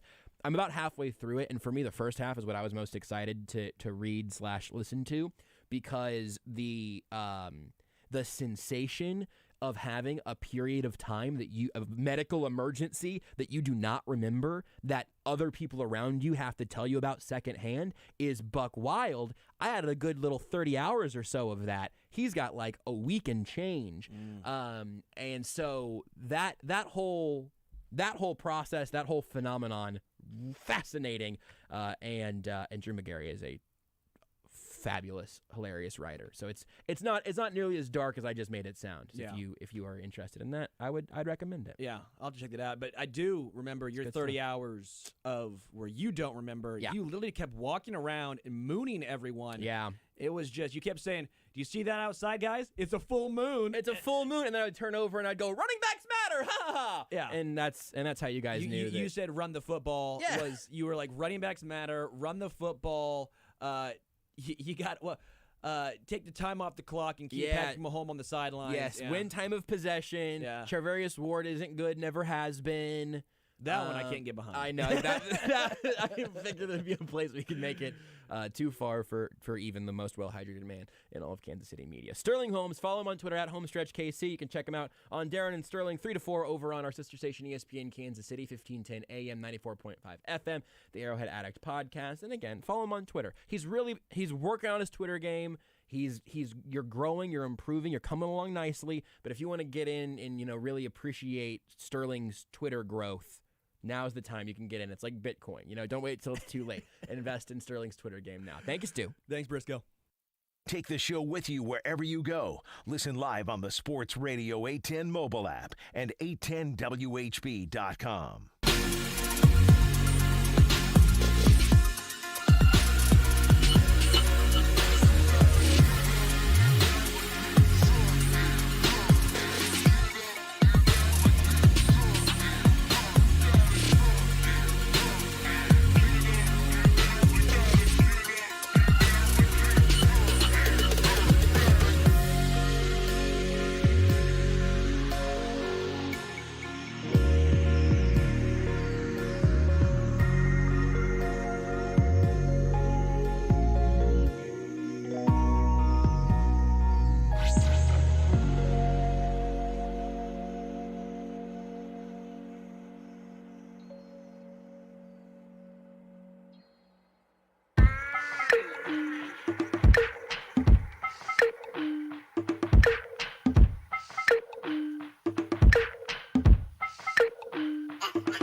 with more. MainStreetPreowned.com. That's MainStreetPreowned.com.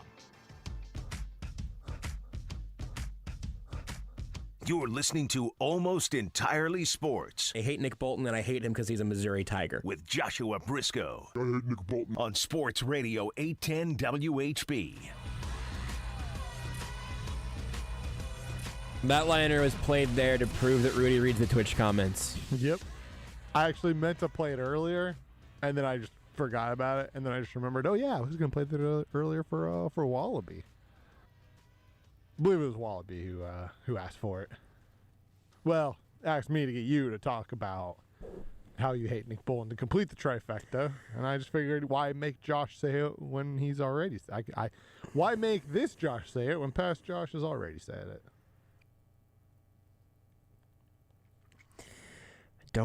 I don't hate anybody on the Kansas City Chiefs. Just Nick Bolton? No. Clyde Edwards-Helaire? No. Who was the first one? Frank Clark. I don't hate him either. My least favorite member of the Kansas City Chiefs I mean, you is... say you don't hate Nick Bolton, but Josh, I mean, it says it clear as day. I like the idea that I was going to actually say the name of a player right there, but then you interrupted me, and now I'm just going to throw a fit and just not say the player that I do hate on the Chiefs. I mean, I don't hate any members of the Kansas City Chiefs. I hate Nick Bolton, and I hate him because he's a Missouri Tiger. Is that not you? You know what I'm going to say? Here's what I'm going to say. And I'm going to say this following up on what we talked about with Sterling for a chunk of that last segment. I'm going to read something, and then I'm going to go get it tattooed on my chest. All lowercase, no punctuation, tweet from Dick Butkus. I hate Nick Bolton, and I hate him because he's a Missouri Tiger. I don't know why he said that. No, he said this. Also, sorry to disappoint some of you Packers fans. Nope, I read that one already. That's the wrong one. I've liked all of them, so it's hard for me to keep it all actually lined up. Oh, is it this one? I hate Nick Bolton, and I hate him because he's a Missouri Tiger. Wait, hold on. He didn't delete it, right? There's no way he's deleting tweets. You and Nick, I almost said Nick. Dick Butkus sound a lot alike. Hold on. I literally screenshot this. Okay, here we go. Again, this is the crown jewel of the Dick Butkus timeline right now. I'll try not to disappoint any of you, but if I do, it's too damn bad. I mean, come on. If that can't be our energy in 2022, I don't want to have any energy. I'll try not to disappoint any of you, but if I do, it's too damn bad. All lowercase, no punctuation, Hall of Famer. I hate Nick Bolton, and I hate him because he's a Missouri Tiger. That's not true. To hell with him, Josh. Believe your beliefs. Wallaby asked who I hate. I don't hate anyone. I hate Nick Bolton, and I hate him because he's a Missouri Tiger. That's who he hates, Wallaby. I hate Rudy, and Wallaby says I think he probably hates Mike Hughes for not being Bashaud Breeland. Mike Hughes showed up the training camp wearing dangly number 21 earrings. How could I not love Mike Hughes?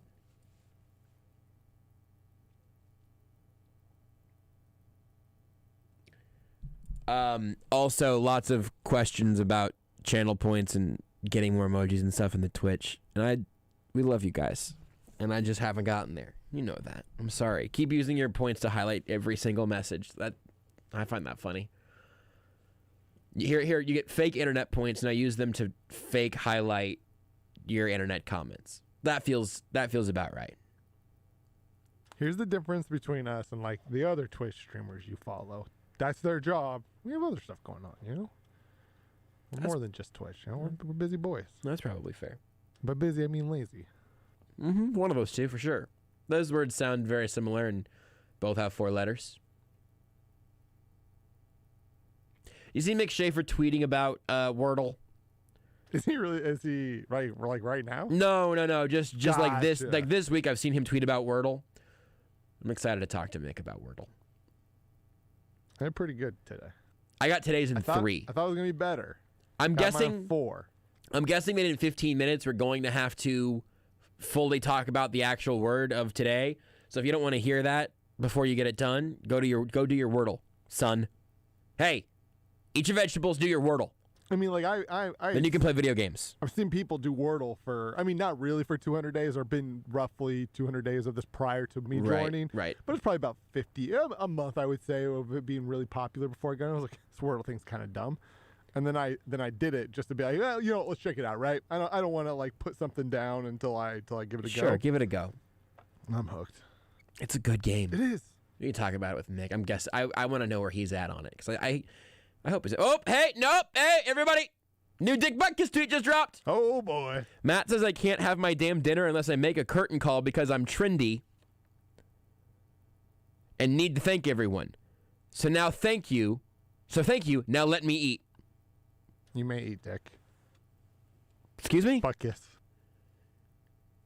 The name. The Hall of Famer. The Hall of Famer. Dick Butkus, you may eat is the sentence that sometimes that the order of a sentence really matters. Yeah, I think I had that down pretty good. I love, man. Also sorry to disappoint some of you Packers fans now that I'm trendy. It's not because I'm dead. He has absolutely heard, like, it's so good. His son or whoever Matt is clearly saying that he is trending, which he certainly is. Yeah. But I think he's just heard it as trendy the whole time. Matt is his son, according to his pinned tweet. Hello, world. It's me, Dick Butkus. Yours truly. I am thrilled that he has found Twitter and is being like Sterling said, he's just drill. Like, just look at his profile pic. Yeah. Like, powerful one. That is just a man that was built to crush people. A man wearing shoulder pads bigger than my first car. He was just meant to hurt people. If Dick Butkus in this picture with these shoulder pads ran into Renee's Chevy Spark, the car would lose. Yeah, absolutely. That's a man right there. Renee's car is basically the silhouette of one of those old play school cars you would move with your feet, red car, yellow roof. And I think Dick Butkus would eat most automobiles for dinner. This makes me also then think of Mike Ditka. Obviously, like, we all know of him as, like, the coach, and obviously he obviously played as the Bears. That's why I kind of thought of him. The other day I saw, like, his like rookie year numbers, and you're just like, holy bleep, he was a really good football player. Like, if you just go look at his, like, rookie league, like, he was doing some stuff as a tight end that you would be impressed of now. And you're like, wait a second. Was this old school defensive running coach, like, actually meant to be playing in today's NFL, just, like, running down the middle, just catching bombs from Patrick Mahomes? I'm going to be very honest about something. This entire time. Did you think Dick Butkus was Mike Ditka? No, but I've been envisioning Mike Ditka's face the entire time. The whole time. The whole time. The whole time I've been going, that's Dick Butkus, and thinking of him looking like Mike Ditka. Listen to this. In 1961, rookie year Mike Ditka, 56 catches, 1,076 yards and 12 touchdowns. For a rookie in 1960 And how many games? 14 games. Good grief. He finished his career with 427 catches. He really, like, his first 4 years in the NFL, he went off, and then it started declining at that point. So, like, wasn't here necessarily because he had been wearing pads made out of aluminum cans. Yeah, the man played 12 years in the NFL, but he really had like 4 really good years. But he finished with 427 catches, 5,800 yards, and 43 touchdowns. And again, you just look at those first 4 years. Let me just click on these buttons real fast and pull these bad boys up. His first 4 years, he had 248 catches, 3,600 yards, and 30 touchdowns. Like, Mike Ditka was born. Also, the man was not like, he was listed as 6'3", 228. Like, that is like Noah Gray size. And just out here just taking the NFL by storm. Mike Ditka should have played in today's NFL. He might have been a star. Just a thing that just happened in the sports world alongside that, Grayson Allen just delivered a pretty nasty foul to Alex Caruso. Oh, I was about to say to a player of the Nuggets, but I forgot he's not on the Grizzlies anymore. No, he's a Buck. And Grayson Allen going up against Alex Caruso for like a relatively violent up and down. Caruso's fall made it look a lot worse. But just a unique sort of posterizing situation What's there. up with, like, I got to say, because like I said it on this show. I don't remember exactly what we did. We talked about the Bulls, like, off-season at one point in the show. Yeah. And I was not impressed with it. Best record in the East. It just legitimately felt like they were building a team just to be the 8th seed in the East, and like, what's the point of that? Holy crap, they're good. They're good. I think Caruso's been hurt. And like DeMar DeRozan has become like one of the NBA's best players, and he just does not shoot threes. Like, he just literally refuses to shoot threes. He is playing a style of basketball that is essentially kind of outdated. I believe he made his first 3 of the season excelling at it, like last week, right? Yeah, like he is dominating at it. The only 2 players who are, and again, this just like, he's always been a good player, but this just, when you're in this company, it just shows how good you are. Him and Kevin Durant are the only players who are shooting mid-range jumpers and actually having the same amount of value as most 3-point shooters. It's crazy. It's just him and Durant, which is absurd. You expect Durant to a degree because, like, I mean, he is maybe you know what I mean. He might be the best pure scorer like in NBA history, just based off how he can just do it all. And DeMar DeRozan is just doing the same thing. I think a lot of that is probably because I was thinking about this. He is attempting almost 2 threes per game, so I undersold it. Yeah, someone did not hit their first 3 in a. He is not shooting very many of them. Because he did have a stat I saw. I don't remember exactly what it was. I believe he's the first in a long time to have, I think, 2 30-point games this year without attempting a single 3 in those games. Crazy. Like, he's scoring. He has had 30-point games without shooting a 3, not making a 3, but just shooting a 3, which just doesn't happen. Does not compute. Beards would be proud of the fact that we're talking about DeMar DeRozan on a Friday before Chiefs Bills in the divisional round. I think you just spend your career in Toronto and then San Antonio post San Antonio being good, and nobody really knows how good you are because he's really good. Yeah. I think that is literally exactly what it is. That's Did you see his game winner the other day where he just like was fading away off 1 foot, like he was barely trying? He just so I think here's what I think it was. He had never hit a game-winning shot literally until like 2 weeks ago. Maybe that was. And then he hit in back-to-back games, hit game-winning shots. So that might be what you're thinking of. Like literally, this might have been within the last 2 weeks. He never had a game-winning shot, and then he had back-to-back games with them. It's wild. His stat lines in the modern NBA are crazy. We need to take a break, right, before we circle around and talk to Mick Shaffer. We'll do that. So this segment included Dick Butkus, Mike Ditka, and DeMar DeRozan, whose name is not phallic in any way. The trifecta. Triple D. Triple D, baby. Ditka, Quadruple D. And DeMar DeRozan. Yeah. Quadruple D. That's 4 Ds there. 4 Ds. Take that, Guy Fieri. You got diners, drive-ins, and dives. Mount Rushmore of Ds. We got Dick, Ditka, and DeMar DeRozan. So the Mount Rushmore of Ds? Yeah. I don't even know what that means. It's the 4 best Ds. Are those the 4 best? Ditka, Dick, and DeMar DeRozan? Yeah. Mount Rushmore Ds. You know what we're playing on this radio show today? What? 4D chess. You're playing checkers, we're playing 4D chess, baby. Let's take a break. Want more Almost Entirely Sports? Watch the show live on the Sports Radio 810.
Sports Radio 810 WHB.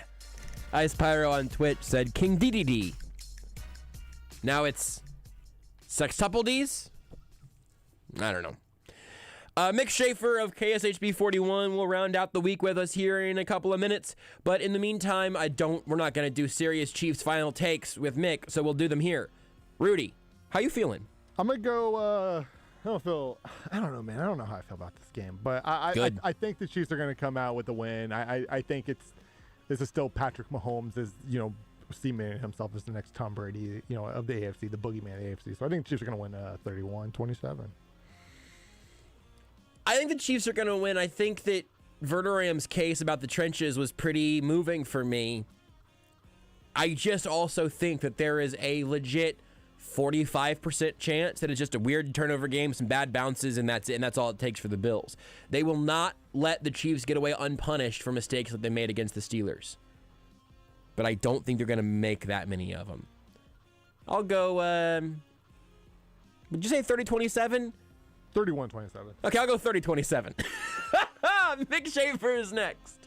You're listening to Almost Entirely Sports with Joshua Brisco on Sports Radio 810.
Sports Radio 810 WHB. Rounding out the week the best way we know how. Mick Shaffer of KSHB 41 dancing right now. Dancing in his chair because you bring that kind of energy, Mick, and I really appreciate that to end out a week. What's up, pricks? We should probably talk about That's today's word. the context. Word. Uh-huh. Yes. Right. Well, and so now that is a harsh spoiler. I thought though It's late in the day. Almost everybody's played it already. If you haven't played Wordle by 9 p.m., I think that's on you. It's really 10 p.m. because I believe they go off East Coast time. Oh, does it? I don't know. You know what? I think it's midnight. I think it's midnight local. I think it's local. Okay, then never mind. 9 o'clock, 9 o'clock. But regardless, if you haven't played by 9 p.m. after it has been up for however many hours that would be, 21 hours? Yeah. You know, we're sorry. And if you didn't understand what Mick just did there and you want to play Wordle still, just or if you want to come impress back your for the friends, podcast. write it down first and then post it on social media. Yeah. You'll get all the points. You get all the points. You got to get one letter wrong on your first guess and then tweet it. Lebo, I think, got it in 2 today, or he said his wife got it in 2 today. Yes. We have I'm How in do multiple. you get to that in 2? Because I was set up for it in 3. I'm like, no way that's going to be the word. So I tried privy, then I tried primp. Then I'm like, well, I guess I got to try this one. Renee also tried privy. I don't know why that is a word both of you guys got to. Weird British. letters. Yeah. Well, I mean, you look at it, there's only so many left, right? So I'd already used my C and my E. I couldn't be price, right? I didn't use the C. I used the E. I hadn't been price. And I'm like, well, you look at the remaining letters and you come up with a word. Like, yeah, I'll try that. I knew that I was going to be good on this one today. Once I got to the end of it, I realized because I am both competitive and diabetic. So the prick in every facet has been a part of my life now. I've gotten it in 2 before, so I have it once. I'm trying to remember what the word was, though. I've only played the last 3 days. I think my stats are grab your stats, everybody. 2 5s and a 4. I'm sad. I've got 2 5s and a 4. Rudy, you texted this to Lebo and I earlier, and I thought it was very interesting. You going with the opening word of edu. Ado. It gets 4 vowels out there. I think it's kind of cheaty. Good. Like That's a good word. I heard this on, and I thought of it because I heard on a podcast. I think they're planning on that too because I've started each day with the word stare because it's got RST, A, and E, 5 of the most common letters out there. Wheel of Fortune strategy. And the last 3 days have been point, robot, and prick.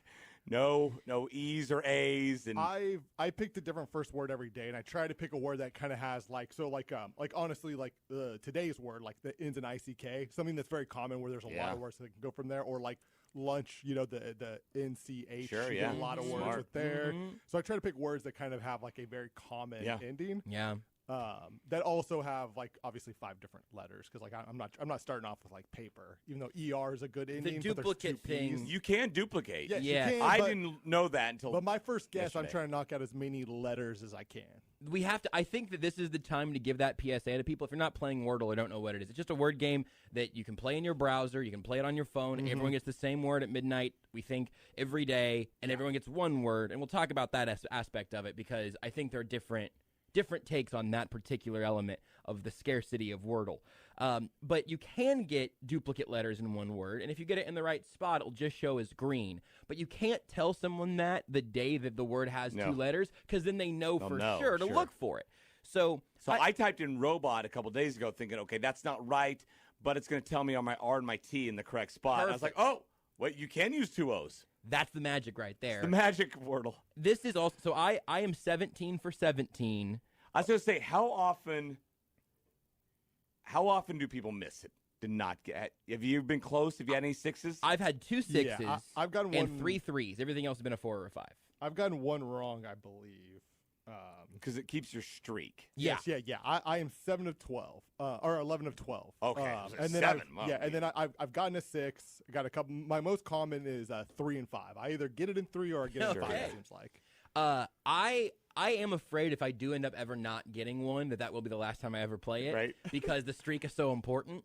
But I think that there's got to be someone will eventually do a master's paper on the math of Wordle, and by the time it comes out, it will have been unplayed for 2 years. But I think there's got to be some math to it. That is, hey, you have 26 letters to choose from. 5 slots, 6 times. You got 30 letters there. Like you should be able to work through. If you wanted to play it that way, you could guarantee that you would eventually get it. I think. or at least get those letters in there. Like steel could also be leased, right? Or there's a lot of different words. A small word, a 5-letter word can be rearranged a lot of times. But how do you feel about continue if you get I think there should be greens. A timer because I know people are out there.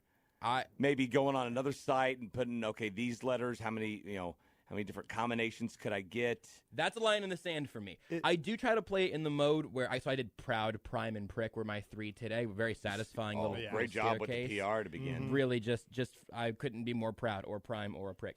But so I am a line in the stand on 2 things. Is one, I will not Google anything, but I will definitely take as much time as I need. Yeah. But I do not leave this page. Sure. The other thing is that you can play it in hard mode, which I haven't actually turned on that setting because I'm afraid it's going to change the things. So what it does is it says any revealed hints must be used in subsequent guesses. So if you do proud and prime, your next word couldn't be steel, and just try to get different letters in there. Why would you do that? I've done it not often. If I'm I can't think of a great example, but it's like if I'm in a spot where I cannot think of any possible, I have maybe the 1st and the 4th letter, or 2 and 5, and or I something. literally cannot think of any word, and so I'm like, okay, I just need to either eliminate letters or I need to put in a 5-letter word with the letters I have remaining and figure out if any of these are even remotely right or just to eliminate them. I don't do that. It's not something I've done often. I think I've only done that twice because I don't know if it pays off. I think it helps, but it doesn't fit the spirit of the game to me, But it could be a little hack. Jason got it in 3 today, his first time ever. And so I can't remember what his first word was. Well, it's because he read the text line. I'm just thinking of the first word that came to mind. His second word was Drake, because Drake was across from him, and he's looking around. And so that got him the R and the K. Yeah. And then he just guessed. I'm like, how did you go from Drake to prick? Really? Also not that hard. I had a very nice. Yeah. So I obviously started off with a do, and then my next guess from there I was like, okay, I need an I in the middle. Thick. I was like, okay, beautiful. Now I got nice K. And the double letters. Thick, brick, prick. Yeah. Thick, brick, prick. It's a great game. Yeah. So I looked it up because I was curious. I was like, when did I get the 2? I knew it was Wordle 214, so I went to obviously. If you need Wordle information, you go to FortniteInsider.com. Sure, of course. Anybody does. My homepage. The word point. It was Wordle 214. The word point 3 days I got ago. is Wednesday. I got that in my second guess. That's what the was only your time. First? What was from a do? No, I do. Every day I've used a different first word. I'm guessing I'm gonna try a do probably on that day. So I used a P word because I only got whoa. We, as I tell my kids, we don't use the P word, and we also don't use double letters on your first guess. I don't Rudy. remember what it would have been. Stupid.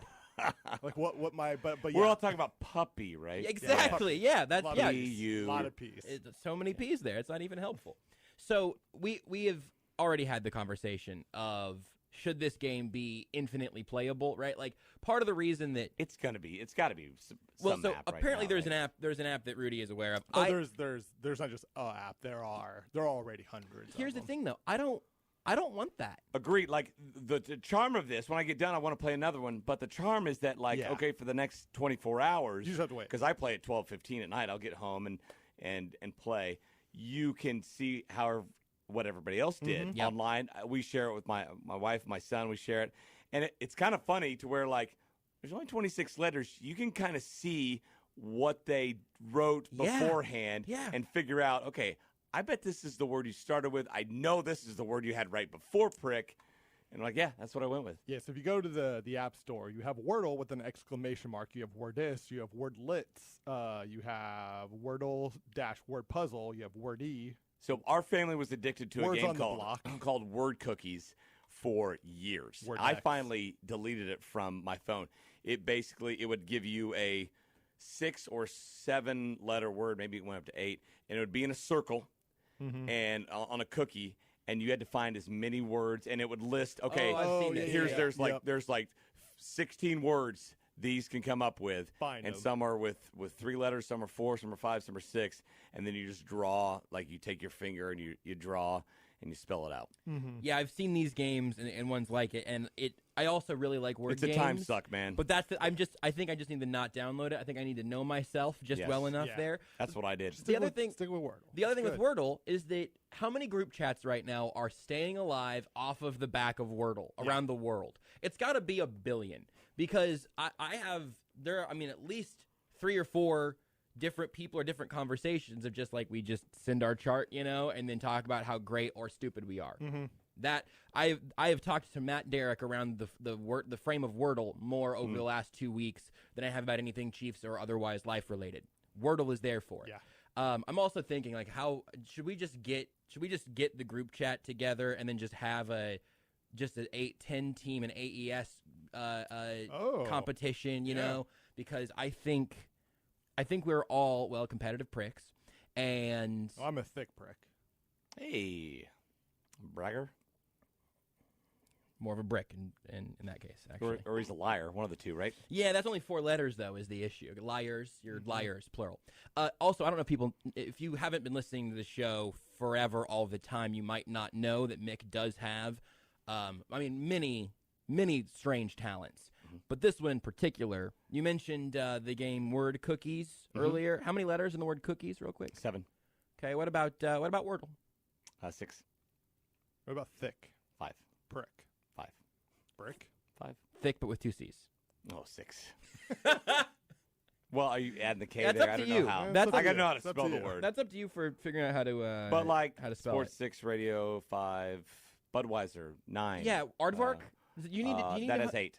Okay. 2 A's, right? Well, 3 total, but 2 next to each other. Do you need to know how to spell it? Yeah, I see. I picture the word and just. If I go like refrigerator, that is 10. Restaurant. That is 10. Actually, for refrigerator, I might have messed up. I think 11, right? Yeah. I don't know. I'm not here to actually judge 12, it. yeah. This the hilarious I gotta thing. get going. Yeah, I mean, Restaurant is right with 10. The funniest thing would be that if you never actually got it right, like really. 30, like that's. But I'm not here to check you. I'm not even. So you could just be running a long grift right now that I'll find out on Twitter later. It's like, hey, Nick got all of those wrong. Tumblr. 7. Tumblr, the website. 737. Oh, I see. That's still funnier. Tumblr 6. No, that was funnier. Yeah. No, was your good. answer was better than mine was there. I was That's supposed to do all 3 words. Nope, that's all right. That did it. Josh Allen. Josh is 4, Alan's 5. That's our sports. Okay, We did it. That's it. We got one. Get back to it. We got one. Pass rush. Pass 4. Buffalo 7. Kansas see. 6. City 4. Chiefs 6. Those are easy. Those are shorter ones. I wanted to get the exact. Once it gets double quote digits, here I'll again. sometimes hesitate. Didn't Hesitate's you got know 8. because we've done this before. The was it superfragilocalistic? Oh yeah, Didn't right. you like know that one? or something like that? Because I feel like that was like how we Yeah. we learned this out. Was Mick was like, yeah, I know how many letters are in it. Do you have a word that you are not good at spelling that you know like just every time? So, or are you a master speller? I'm a pretty good speller. There's probably some words that I get wrong, but I learned about this ability watching City Slickers 2. Okay, and so in it, I think the word was choreography. He's like 12, and it was, how are you doing that? They're at a campfire, and I sat up. I was watching with my girlfriend in high school. I'm like, I can do that. I can do that. Start naming words. Give me words, and I discovered that like I think I've just always kind of counted them. When I picture a word, I count it. Is there a name for this? Okay, ability to know number of letters Virgin? in a word. I mean, you've got kids. I didn't for a long time. Yeah, I'm wondering. I wonder now. There's the thing where you see the first and last letter in the right space, but the letters in the middle are jumbled up. You can read those. I think I cluster them like 3 at a time. I just kind of count by 3s usually. So this 9-letter words are always 9 and 12 should usually be easier for me. Now, on dictionary.com, Dictionary's got 10. What about dot 3? The headline here is, if you're able to read this, you might have typoglycemia, and that the letters are jumbled up. But the word typoglycemia is a very good name for a word, ability, or disease. Also does make me think that I should just have like a piece of candy right now, because anything glycemia right now is all bad. And then, that's not going to get to load, so I'm not going to get to read any more about typoglycemia. Sorry to let you all down. It's quite all right. All right, Mick. Well, thanks for being here. I just wanted to talk to you about Wordle for 15 minutes. I love words. I love the Wordle's cryptic fun. quote. Those are fun Something else that I was gonna in the mention. paper to do those where they give you T equals R, and then you got to figure out the whole sentence and the quote and everything. You a crossword guy at all? Love crosswords. So this, I don't know if this will. Kansas City Star crosswords are easy. I'm not smart enough with the crossword. I got the Wordle down. Crossword. So crosswords have gotten at least a little bit of a resurgence on Twitch.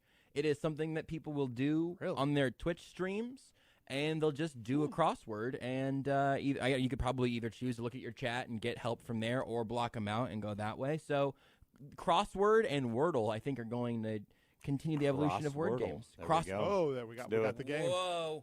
Only 5-letter words. Is that how it would have to go? Only 5-letter words, right? You get to I do feel like one a that'd be day. easy. One a day, 5-letter words, no hints, just colors. And it doesn't tell you if you got it right or wrong.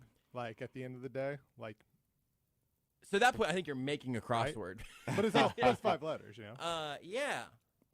I think we got to. You know what? Or maybe once you get to the end, like crossword you get your 5 guesses or your 6 guesses, and if you just can't get the word, it doesn't tell you the right word, but you know you still know like what your progress was, right? So you can, even though you may not have been told the right word, in theory you could in your mind guess again.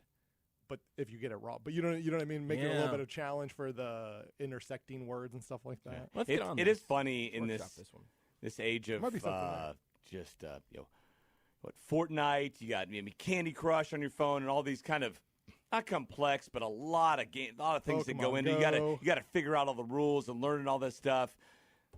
Wordle. It's basically fancy hangman, right? Yep. Is captivating us. Well, this happens all the time though. It's so often it's the simplest ideas are the best ideas, right? Like so often we're trying to like come up with like the biggest, most extravagant things, and you look at some of these other Wordle apps. Like again, the most popular one, you can actually like choose 4, 5, 6 letters, and it's also kind of in a circle more than just the lines. And so like they're clearly making it more complicated, right? And in theory, giving you more options. I have no desire for that. Yeah. Just give me the 5 words: green, yellow, red. Yeah. Or green, yellow, or I was confused by the black, but the black's the same as just night mode or Dark whatever. mode, baby. Yeah, there you go. Yep. That's how you know. That's what it really has done is unveiled all of the people in this world who have not yet come across the threshold to dark mode. I hate dark mode. All my devices are on dark mode. Why? Because it's better. How? Because I don't need brightness in my life. It's my phone's bright enough. Aaron Laddle will change it to dark mode on like the Google or like on the Windows Chrome or whatever we're using at work. I hate it. Give me my white background. Give me that dark mode.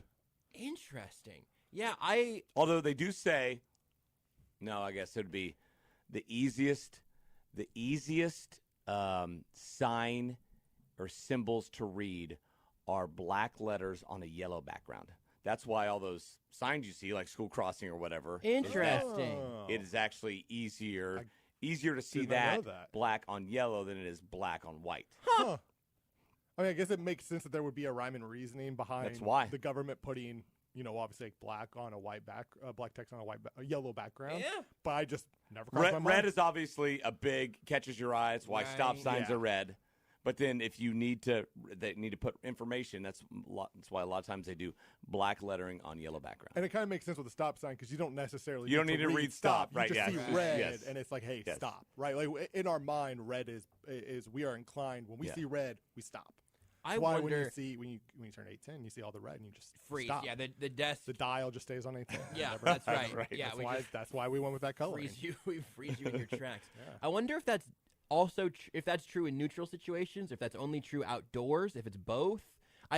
We have like we have a sign with a black background with some yellow text and some white text. Look at that right there. You got the yellow text is easier to read than the white text. The gold Missouri jerseys there with Mizzou number 3 Drew Lock. I can't not see that. Look at that. It's popping. Yeah. It's popping.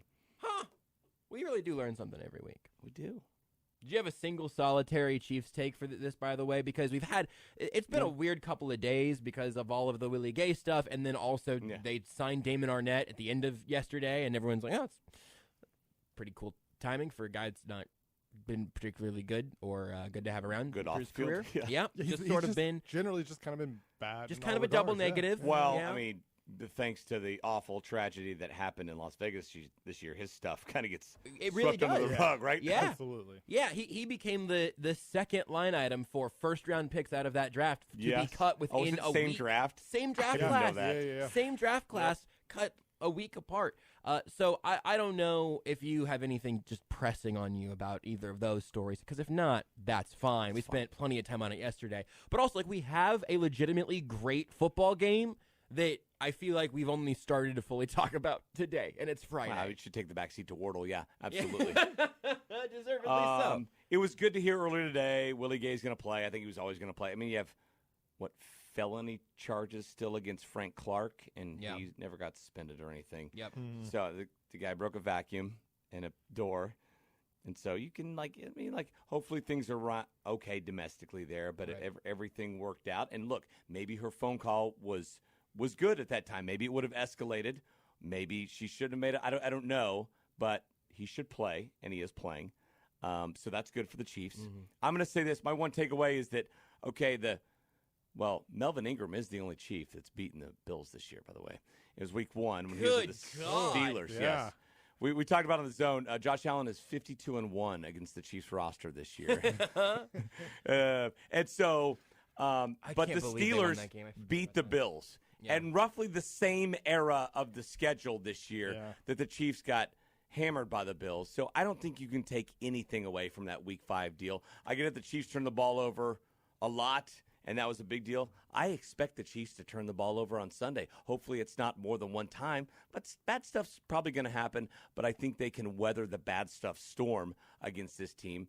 They're mortal. Look, they have a worse record than the Kansas City Chiefs. Mm-hmm. I know they beat them. It's funny, though, those 3 games against the remaining 3 AFC teams, the Bills, the Bengals, and the Titans, of course, they all beat the Chiefs. Yep.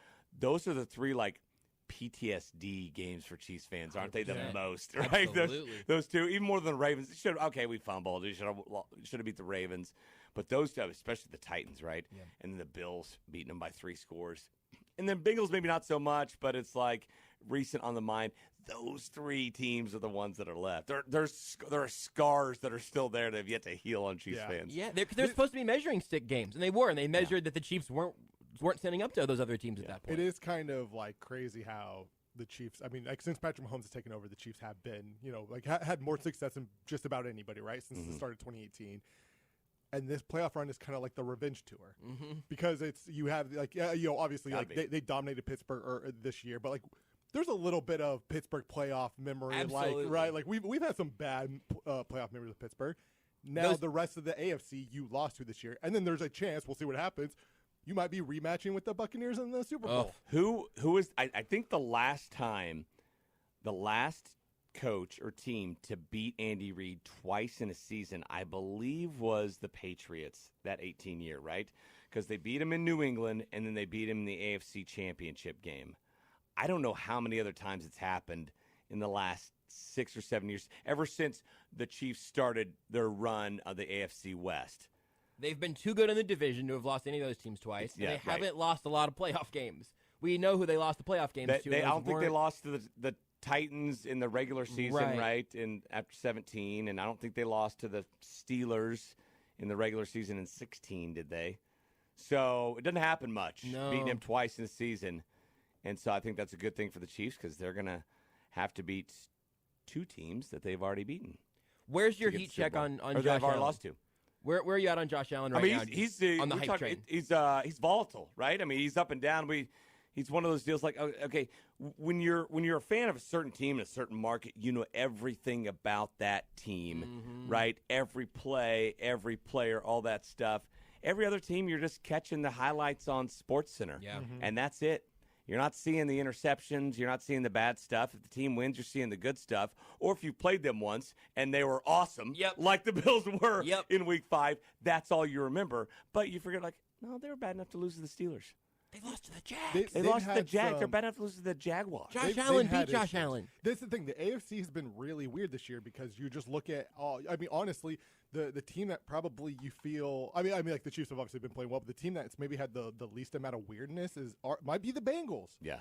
And even then, right? It's Jamar Chase. Stinkers. It's just this year's been weird. The Titans have lost to the Texans. Like it's just the Ravens just got obliterated by injuries, and so maybe it's not so much weird for them as it's just you expect it. But everybody's just got those losses this year, right? And it's all about perspective, right? And about fatigue. If you're tired of hyping somebody up, and that like. If nationally, everybody's on now. Oh, man, what a game last week. What a year. This is the guy to challenge Mahomes. Mahomes has had his worst year as an NFL quarterback. Bengals lost to the Bears, by the way. Okay, I was trying to figure out what their weird loss was. And so we'll all agree, Mahomes' worst year, right, in the NFL. Yeah, I mean, statistically at least, performance-wise. He still threw for 400 more yards than Josh Allen on only 12 more passing attempts. 400 more yards. He had one more touchdown than Josh Allen. He had one or two less interceptions than Josh Allen, okay? Oh, I mean, that's how good Mahomes is in that, like, the narratives, if you just went by them, oh, man, it's been a tough year for Mahomes, and Allen is this rising star. And, look, I think he is. He's very good and all that. But when you boil it down, that's how good Mahomes is, how good he's been. That he's had a much better season.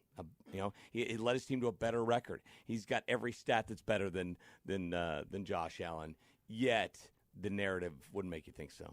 The Bengals also lost to the Jets on Halloween. Weird year. And they got swept by the Browns. Just a weird season. I think that point about the perception and everything is something that Chiefs fans have started to learn already, but are going to have to continue keeping in mind for maybe the next decade. They'll turn into Darth Vader. I mean, Mahomes will turn into Tom Brady. Everybody will hate him. You'll turn into the Patriots. Hopefully. Right. That's the goal. That is the blessing. That's the goal. We talked about it. The thing that I think is so amazing is I think Mahomes is already there. Like I think this year got him there. I think he has already become the I think most people wanted to watch the Chiefs lose in the Super Bowl, and that's with Tom Brady on the other team. Yeah. Like I think Mahomes, and part of it is just because his first year as a starter, he throws for 50 touchdown passes and wins MVP. It's just he's getting the LeBron James treatment. Right. Years, in his second year in the league. The first 2 weeks of having ferrets, okay, they're warm and they're cuddly, and you love them.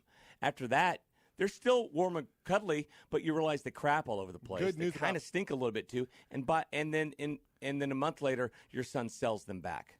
Okay, let's go ahead and we'll follow the ferret trail. Good news about ferrets is, what ferrets do? They keep mice and rats away. Do they? Yeah, because they're just a large rat. Do they though? In their cage though, do they keep the mice away? No, they eat like mice and rats. So, you gotta let them. We don't have any of those. Like coming around ferrets. Should have just let them loose in your house. And let them burrow into the walls and let them take care of your rodent problem by creating. That's a real. You give a mouse a cookie. You give a mouse a cookie and the mouse wants more. You get a ferret to eat the mouse, and the ferret gets eaten by it. You have to get a hawk, or this ends with This ends with grandma eating a python then or something. Then we need a tiger to eat the hawk. Right. Yes. So the ferrets are no longer a member of the Shaffer household. Audi 5000. Wow. Was there a turning point? No idea. Moment? I was just told that. Oh yeah, he sold the ferrets back. Took a $200 bath. Can you do that? Yeah. There's lots. There's a lot of people wanting ferrets. So did he just hit Facebook Marketplace with them? Okay. There's a ferret group he was already a part of, and so I think he got him for $600 and with the cage, and he sold him for $400. Took a bath a little bit. But, it's a life lesson. I told him, you're going to get tired of him. He could have bought an Xbox. He's got one of those that he didn't have to pay for. He could have bought a PS5. He's got one of those that he didn't have to pay for. He could have bought his dad a nice present.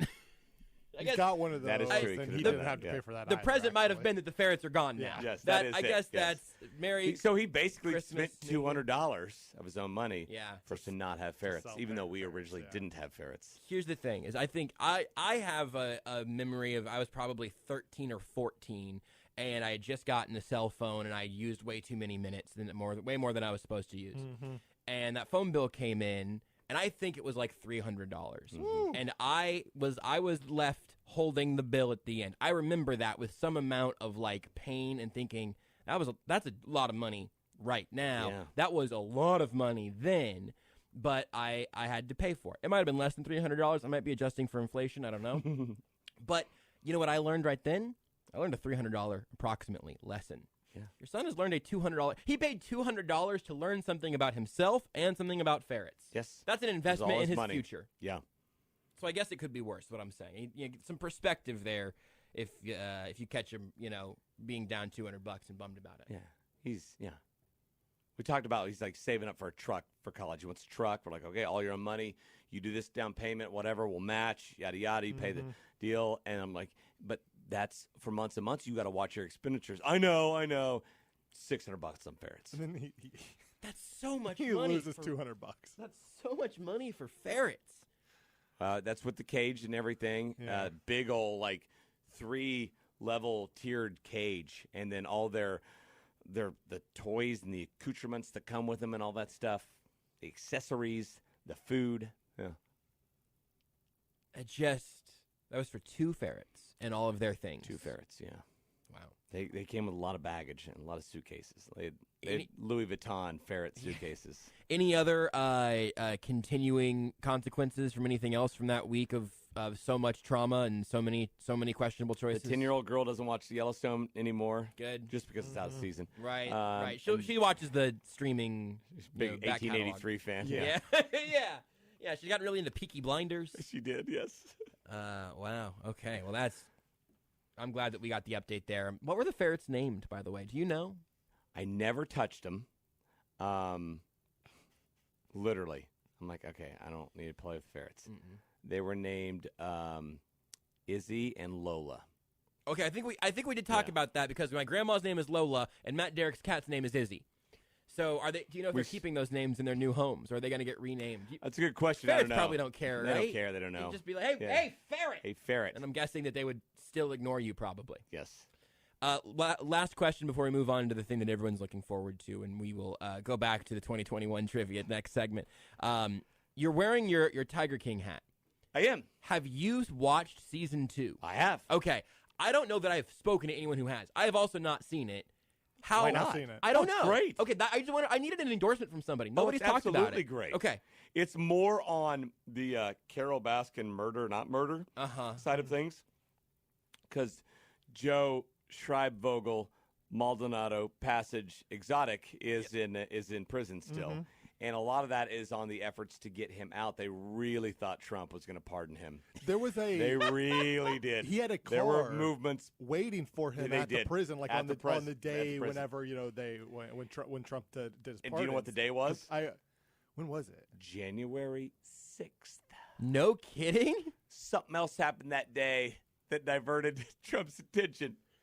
The buffet at the Because Mar-a-Lago? even at the so there were rallies right before the insurrection, we're calling it, and there are Free Joe people there at like these rallies, and they have signs and everything, and they get into it with these other people like, no, he's a attempted murderer and all that stuff, and it's a great.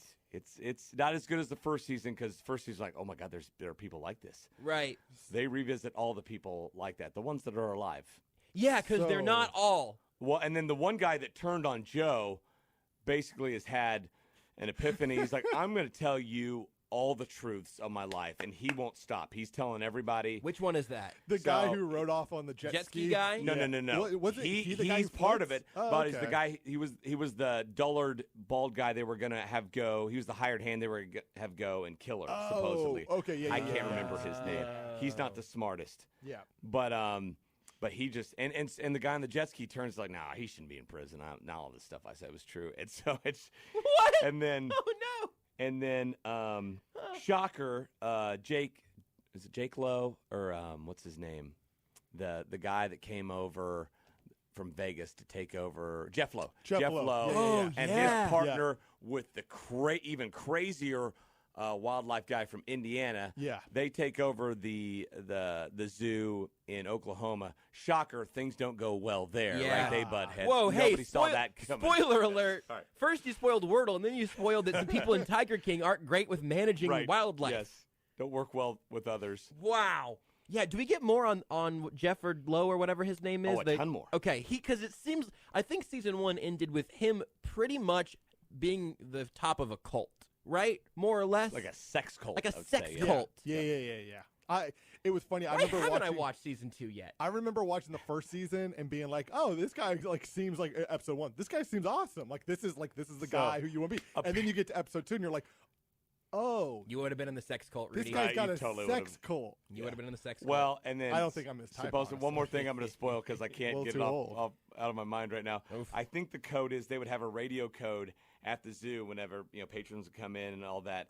If there was a hot woman there and they wanted to get her into the lair, the sex lair, the code over the CB was code 69. No, I think that was it. It was something along those lines. It had to be 69. Yeah. If you're gonna have a code number to identify an attractive female, candidates to for a sex snap cult. up in your sex cult. Yeah, and it worked. Oh boy. It worked. Oh boy. I mean, he's got tons of people in his sex cult. He's obviously good at Listen, baby that tigers part. are nature's aphrodisiac. That's true. Wow. But if there's anything that Tiger King taught, the first season taught me was that if you want to be good with women, just have a bunch of tigers. Yep. Or men, if that's whatever. Yep. Yeah. Also, I mean, have tigers. Just open it up. Just a sex cult for anybody, That's the T-shirt say. Watch Tiger King 2. I can't believe you guys are like an elephant doesn't hesitating on it. I will watch it. I will. I'm just saying. I'm glad to know that it's good. I was afraid that it was going to be the watered down. Wasn't there the special with Joel McHale or something that I don't think I did watch either? That's technically like it's on the. It was like still in the season 1 of Tiger King, but it there was like a special. It was like a retrospective or something. It didn't really appeal to me. The fact that Tiger King 2 is a genuine continuation of all that. That's exciting. Wow. Okay. Well, we covered a lot of ground there from one segment, wasn't it? From Wordle to Chiefs Bills to Tiger King 2. I'm pretty sure that means that our next segment will be our last segment of the night with Mick Shaffer, KSHB 41 next. Did you know you can listen to Almost Entirely Sports anywhere, anytime? Well, you can. Just search for Almost Entirely Sports wherever you get your podcasts. Hey, Kansas City, did you know that Adams Toyota is celebrating over 50 years of selling and servicing Toyotas? Even during these strange, eventful, tough, uncertain times, Adams Toyota in Lee Summit has become Kansas City's fastest-growing Toyota dealer. Adams Toyota has the true zero-down lease where you can sign and drive for zero down, including tax, title, and registration. Adams Toyota is providing the nicest, friendliest place to service or purchase your Toyota. Even buy a car online and have it delivered to your house from Adams Toyota in Lee Summit, and always open at adamstoyota.com. Have we got a sweet deal for you at Zarda Barbecue?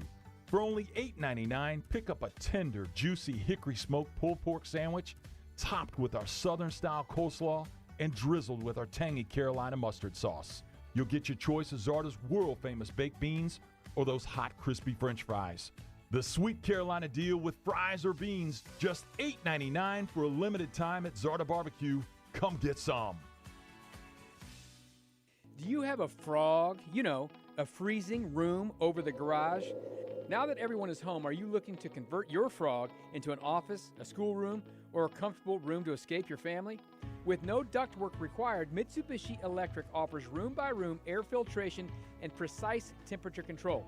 Let's help you turn those cold, uncomfortable spaces in your house into a space you and your family will really enjoy. To learn more about Mitsubishi Electric's solutions, visit keepkccool.com today. Now, they can help you whether you need to heat it up or cool it down. Mitsubishi's got you covered. Our biggest problem here in the Sports Radio 810 control room and studio was the heat. We've got a lot of windows and a lot of radio equipment, and our Mitsubishi unit has kept us cool for years. It works like a charm, and it works quickly, and it's whisper quiet. It's been a real game changer for us at Sports Radio 810. Check them out at keepkccool.com. That's keepkccool.com today.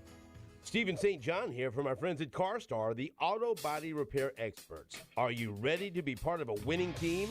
Kansas City Metro CarStar Collision Centers are seeking out experienced, quality-minded technicians that want to enjoy a family-owned business instead of the crazy corporate world. CarStar employees are their best asset, and they are treated that way. Great benefits, training, bonuses, and iCar certifications are available. Go to carstar.com to find a location that fits you. CarStar. Relax. They'll take it from here. Your Kansas City Acura dealers are partnering with quarterback sensation Patrick Mahomes in support of his charity, 15 in the Mahomies, a foundation dedicated to improving the lives of children by focusing on health, wellness, and providing resources for communities in need. Test drive any Acura at J. Wolf Acura and J. Wolf Acura of Overland Park, and they'll make a donation on your behalf.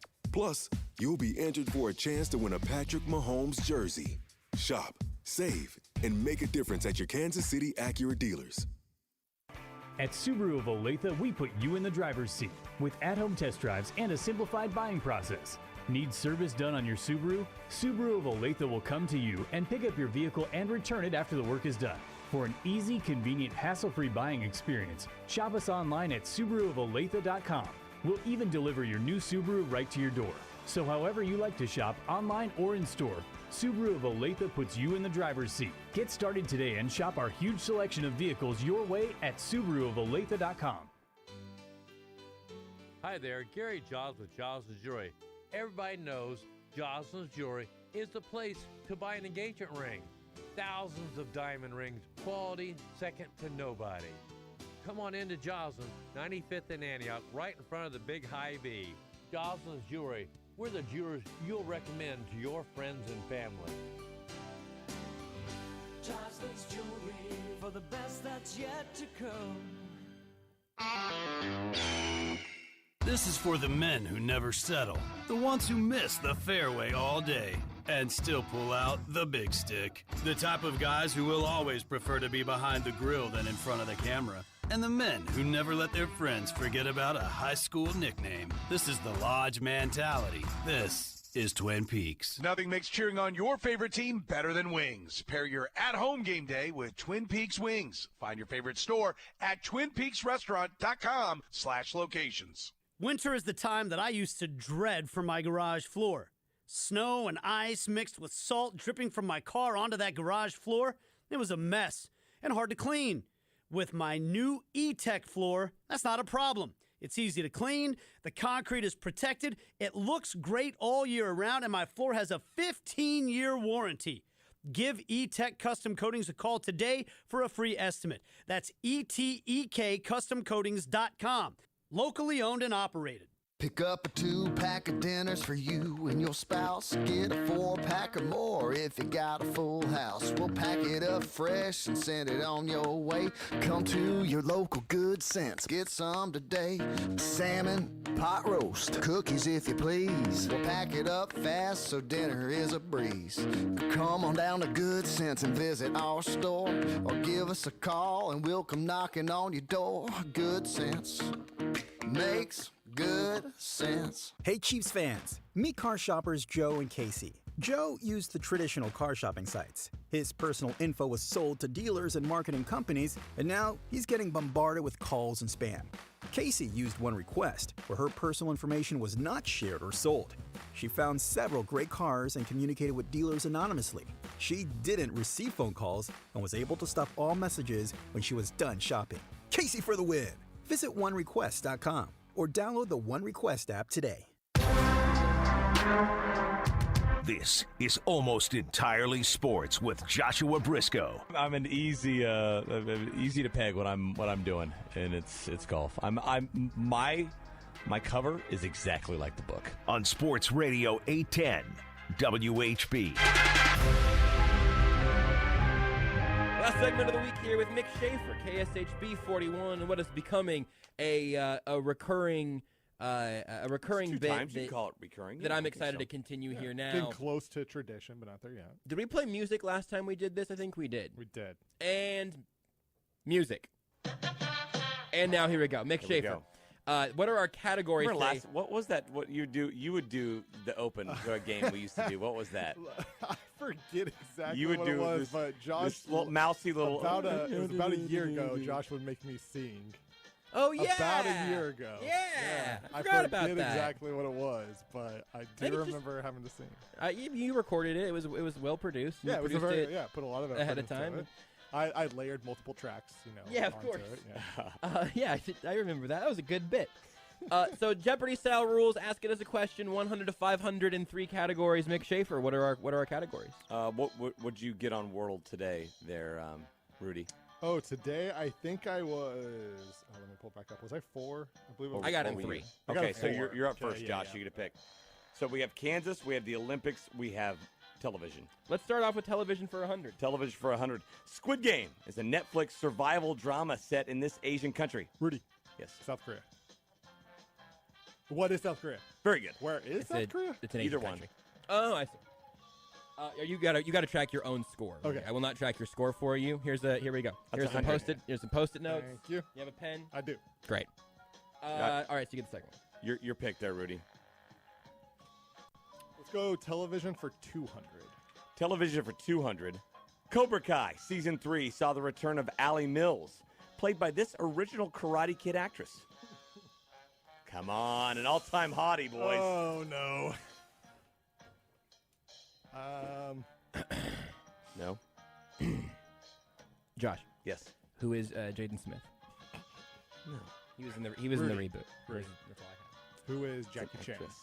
Ooh, Jackie Chan's a good one. Why are you guys guessing dudes? Actress. Because I don't Allie know. Mills. I don't know. You couldn't think of just a fake female name? None of them were as funny. I but thought. These two answers, they were in Karate Kid. It was just the remake. But and also in Nick's defense, they also weren't funny. So Yeah, I think I didn't laugh. Yeah. Elizabeth Shue. Come on, guys. Yeah, I totally All right, know who that is. you're bored again, Rudy. Let's go TV for 300. Jason Sudeikis returned for Ted Lasso Season 2 in 2021, heading up this fictional soccer team. Rudy. Josh. Rudy. AFC. What is AFC Richmond? Very good. Finally finished season 2 like a couple days ago. By the way, Season 1 is so much better. I feel like people didn't respect season 2 enough. So I think didn't. season 1 is better, but I think Wow. season 2 is amazing still. Yeah. Like, I really enjoyed it. I think it's an excellent. Stupid But season funeral 1 is better, episode, though. the stupid Christmas episode. Awesome. Here's the thing with the funeral episode, though. You didn't like the kid with the stinky breath? I was like, that's your main Did arc you for this? not think the funeral episode was the season finale? Because I did. Felt like it. It felt like a season finale, and then I find out like 3 weeks later, oh no, there was still 2 more Probably episodes. stupid. There were a couple character choices I didn't love. I will say that. Yeah, I thought it was good. I don't need. It's not season I don't need Sam and Rebecca. That was just an odd. Spoiler alert. No, I'm Tension. talking about Cheers. An odd tension. All right, where are we going? TV for 400. Let's just rack this TV. Yeah, go ahead. Yellowstone Season 4 saw Jimmy shipped off to this non-fictional ranch. Josh. Yeah. What is the Cowboy Ranch? Incorrect. Josh. Done. What is Done. the Pizza Ranch? Rudy. Josh, what is ranch dressing? What is the Big Boy Horse Ranch? Come on! What is the 4 Sixes? It's a real ranch. Just I think it's getting its own show. You guys are nailing this. Yeah. category. Wow. I We did know. better Are you last at 500? week. Yeah, let's just do TV for You guys 500. get your buzzers ready here. Ready? Yeah. Wanda Maximoff created this fake town in the hit Marvel series WandaVision. Oh, I forgot what the town is called. Oh, you nerds. You're letting down your nerddom. You're too sporty. Rudy. Yes. What is Latveria? Latveria? It's a country in the MCU. It's where Age of Ultron takes I thought place. Latvia is a country. Latvia is a real country. A real country. No, yeah, but in the MCU, Latveria it is is the not country? like an actual country. Okay. Or I should say in the comic books. I okay. think in the actual movies it is Latvia, but in the comic books it's, Okay. it's Latveria. It's in New Jersey. You're gonna say it and it's gonna. Yeah, click. I think It's I gonna think make it, me I mad. think there's something directional. Josh, Yes. East Town. Westview. Ah! What is Westview? I knew there was. You were on it though. So you're winning right there, Rudy. You I got haven't 400. scored yet. I've You got 400. 400. Yeah. Okay. So let's go Kansas for 100. In December, Western Kansas suffered millions in damages thanks to this natural disaster. Josh. Yeah. What is a tornado? Incorrect. Really? Rudy. Yeah. What is wildfire? Correct. Oh, good call. Western Kansas. I thought Colorado's got those Yeah, wildfires. right. I was trying to get on the board and obviously failed at it. Tornado's a good guess. Let's go. Tornado's in Kansas. What was the other one? Kansas TV. The Olympics. Let's go Olympics for 100. This city won the bid for the 2020 Summer Olympics over Istanbul and Madrid. Josh. Yeah, What is Tokyo? that is correct. Oh, I froze. I can see the logo. Let's go Kansas for 200. Kansas 200. After taking a COVID year off, the Kansas State Fair returned in 2021 to this Kansas town. Josh, what Yeah. is Hutchinson? That's correct. I went Didn't there. know Renee and I that. went there a few years ago. Played in the band there. What? Played in the band there. Really? All the small town Kansas bands would go and State Fair parade. I enjoyed the Kansas State Fair. I do too. Let's go Kansas for 300. KU basketball's March Madness ended in the second round of the NCAA tournament when the Jayhawks lost to this Pac-12 school. Josh. Josh. What is Oregon? Oh, incorrect. Oh man, I blacked out. Second round was who is USC? Very good. Oh, you're wrong. They lost to Oregon in the. That was longer ago. 2016, Elite Eight in Kansas City. Bad. I just blacked out. That's your call, Rudy. Let's go. We've got Olympics. Kansas for 4 and 5, and then Olympics. Let's go Olympics for 2. The United States led the medal count with 113, 25 more than this country. Rudy. Josh. Rudy. What is China? That's correct. I was going to say Russia anyway. So. Okay, let's go Olympics for 3. A doping scandal forced this country's athletes to compete under the name ROC. Rudy. Rudy. What is Russia? That is correct. Yeah, that's really annoying. I was hoping you'd go for that one next. Yeah. Go Olympics for 4. Yeah, let's go Olympics for 4. Let's just go ahead. Let's roll with I'm getting my bleep. Simone Biles had a disappointing Olympics, but her teammate won the women's individual all-around. Oh, I know this. Do you? I do, but You're I just can't not think going of to her say name. it. She's from Minnesota. She is from Minnesota. Yep. Because it was a big deal because I believe she is the first. I forget the Asian country to come away with a medal. Oh boy, she has an incredible shoe game. A lot Josh. of Nikes. Yes. What is Jackie Chan? Incorrect. Okay. I will accept his last names. I don't have a good answer. I don't know. I'm gonna say it and it's gonna make me mad. Sunisa Lee. Sunny Lee. Yeah, Sunny Lee. You do Okay, 500? yeah, let's go Olympics for 5. With the retirement of Usain Bolt, this Italian sprinter is now the fastest man in the world after winning the 100-meter dash. I didn't watch almost any of these Olympics. I don't know if that's coming through or not. Rudy. Yeah. Who is Tyreek Hill? Incorrect. I don't have it. White Italian. Marcel Jacobs. I thought about just throwing out an Italian-sounding last name. I got nervous. Jacobs would not have hit. Probably No. you would have laid on that. Would not have been it. We're going to be in Final Jeopardy, not mattering territory shortly. But you want to just finish out the Kansas category here? Yes. Finish it out. 400? Yeah. Kansas Health Secretary Lee Norman said he was Fauci'd after she fired him in November over COVID policy differences. Josh? Yes. Who is Laura Kelly? That's correct. Interesting. I don't even know that happened. Said he was Fauci. I like that verb. Let's go Kansas for 500. Okay, here we go. Kansas football shocked the college football world when it upset Texas thanks to a 2-point conversion by this Kansas native. Oh. What's his name? Applebee's guy. I've already forgotten his name. Applebee's guy, but there's maybe like a Subway spokesperson. ring to I it. can't remember his Jared. Rudy. Yeah. Who is Jared Casey? Very good. Nice. I gave you a hint, but yeah, you take it. 500. That's big there. Yeah, how many points do you have? 1,700. All right, What do you have? I can't get there. I have 700. So I can't even get What there. if he makes a bad bet? That's fine. Let's do it. We'll I'll bet 'em figure all. it. Are we I'll doing yeah. Final Jeopardy? Let's sneak it in. Let's do it. All right. Ready for this one? Yeah. Yep. The category's holidays. What are you gonna do? Bet it all? I'm betting it all. I'll 'cause- bet it all. Why not? Whoa. Last week I failed All right. this and Can't remember the date of this newest official U.S. holiday? It's almost in the title. Can you read that again? Can't remember the date of this newest official U.S. holiday? It's almost in the title. Oh, boy. Oh, I know. You shouldn't say that out loud. If it matters. Okay, I've got my answer.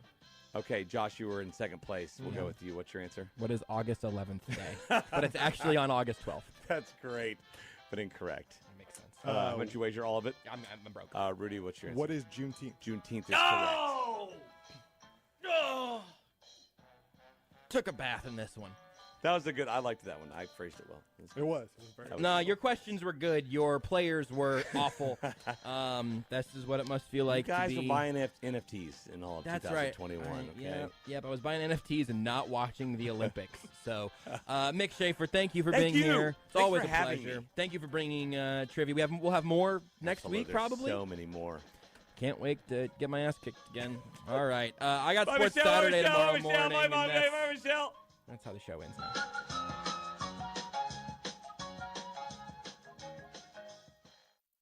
You are listening to Almost Entirely Sports with Joshua Brisco on Sports Radio 810 WHB.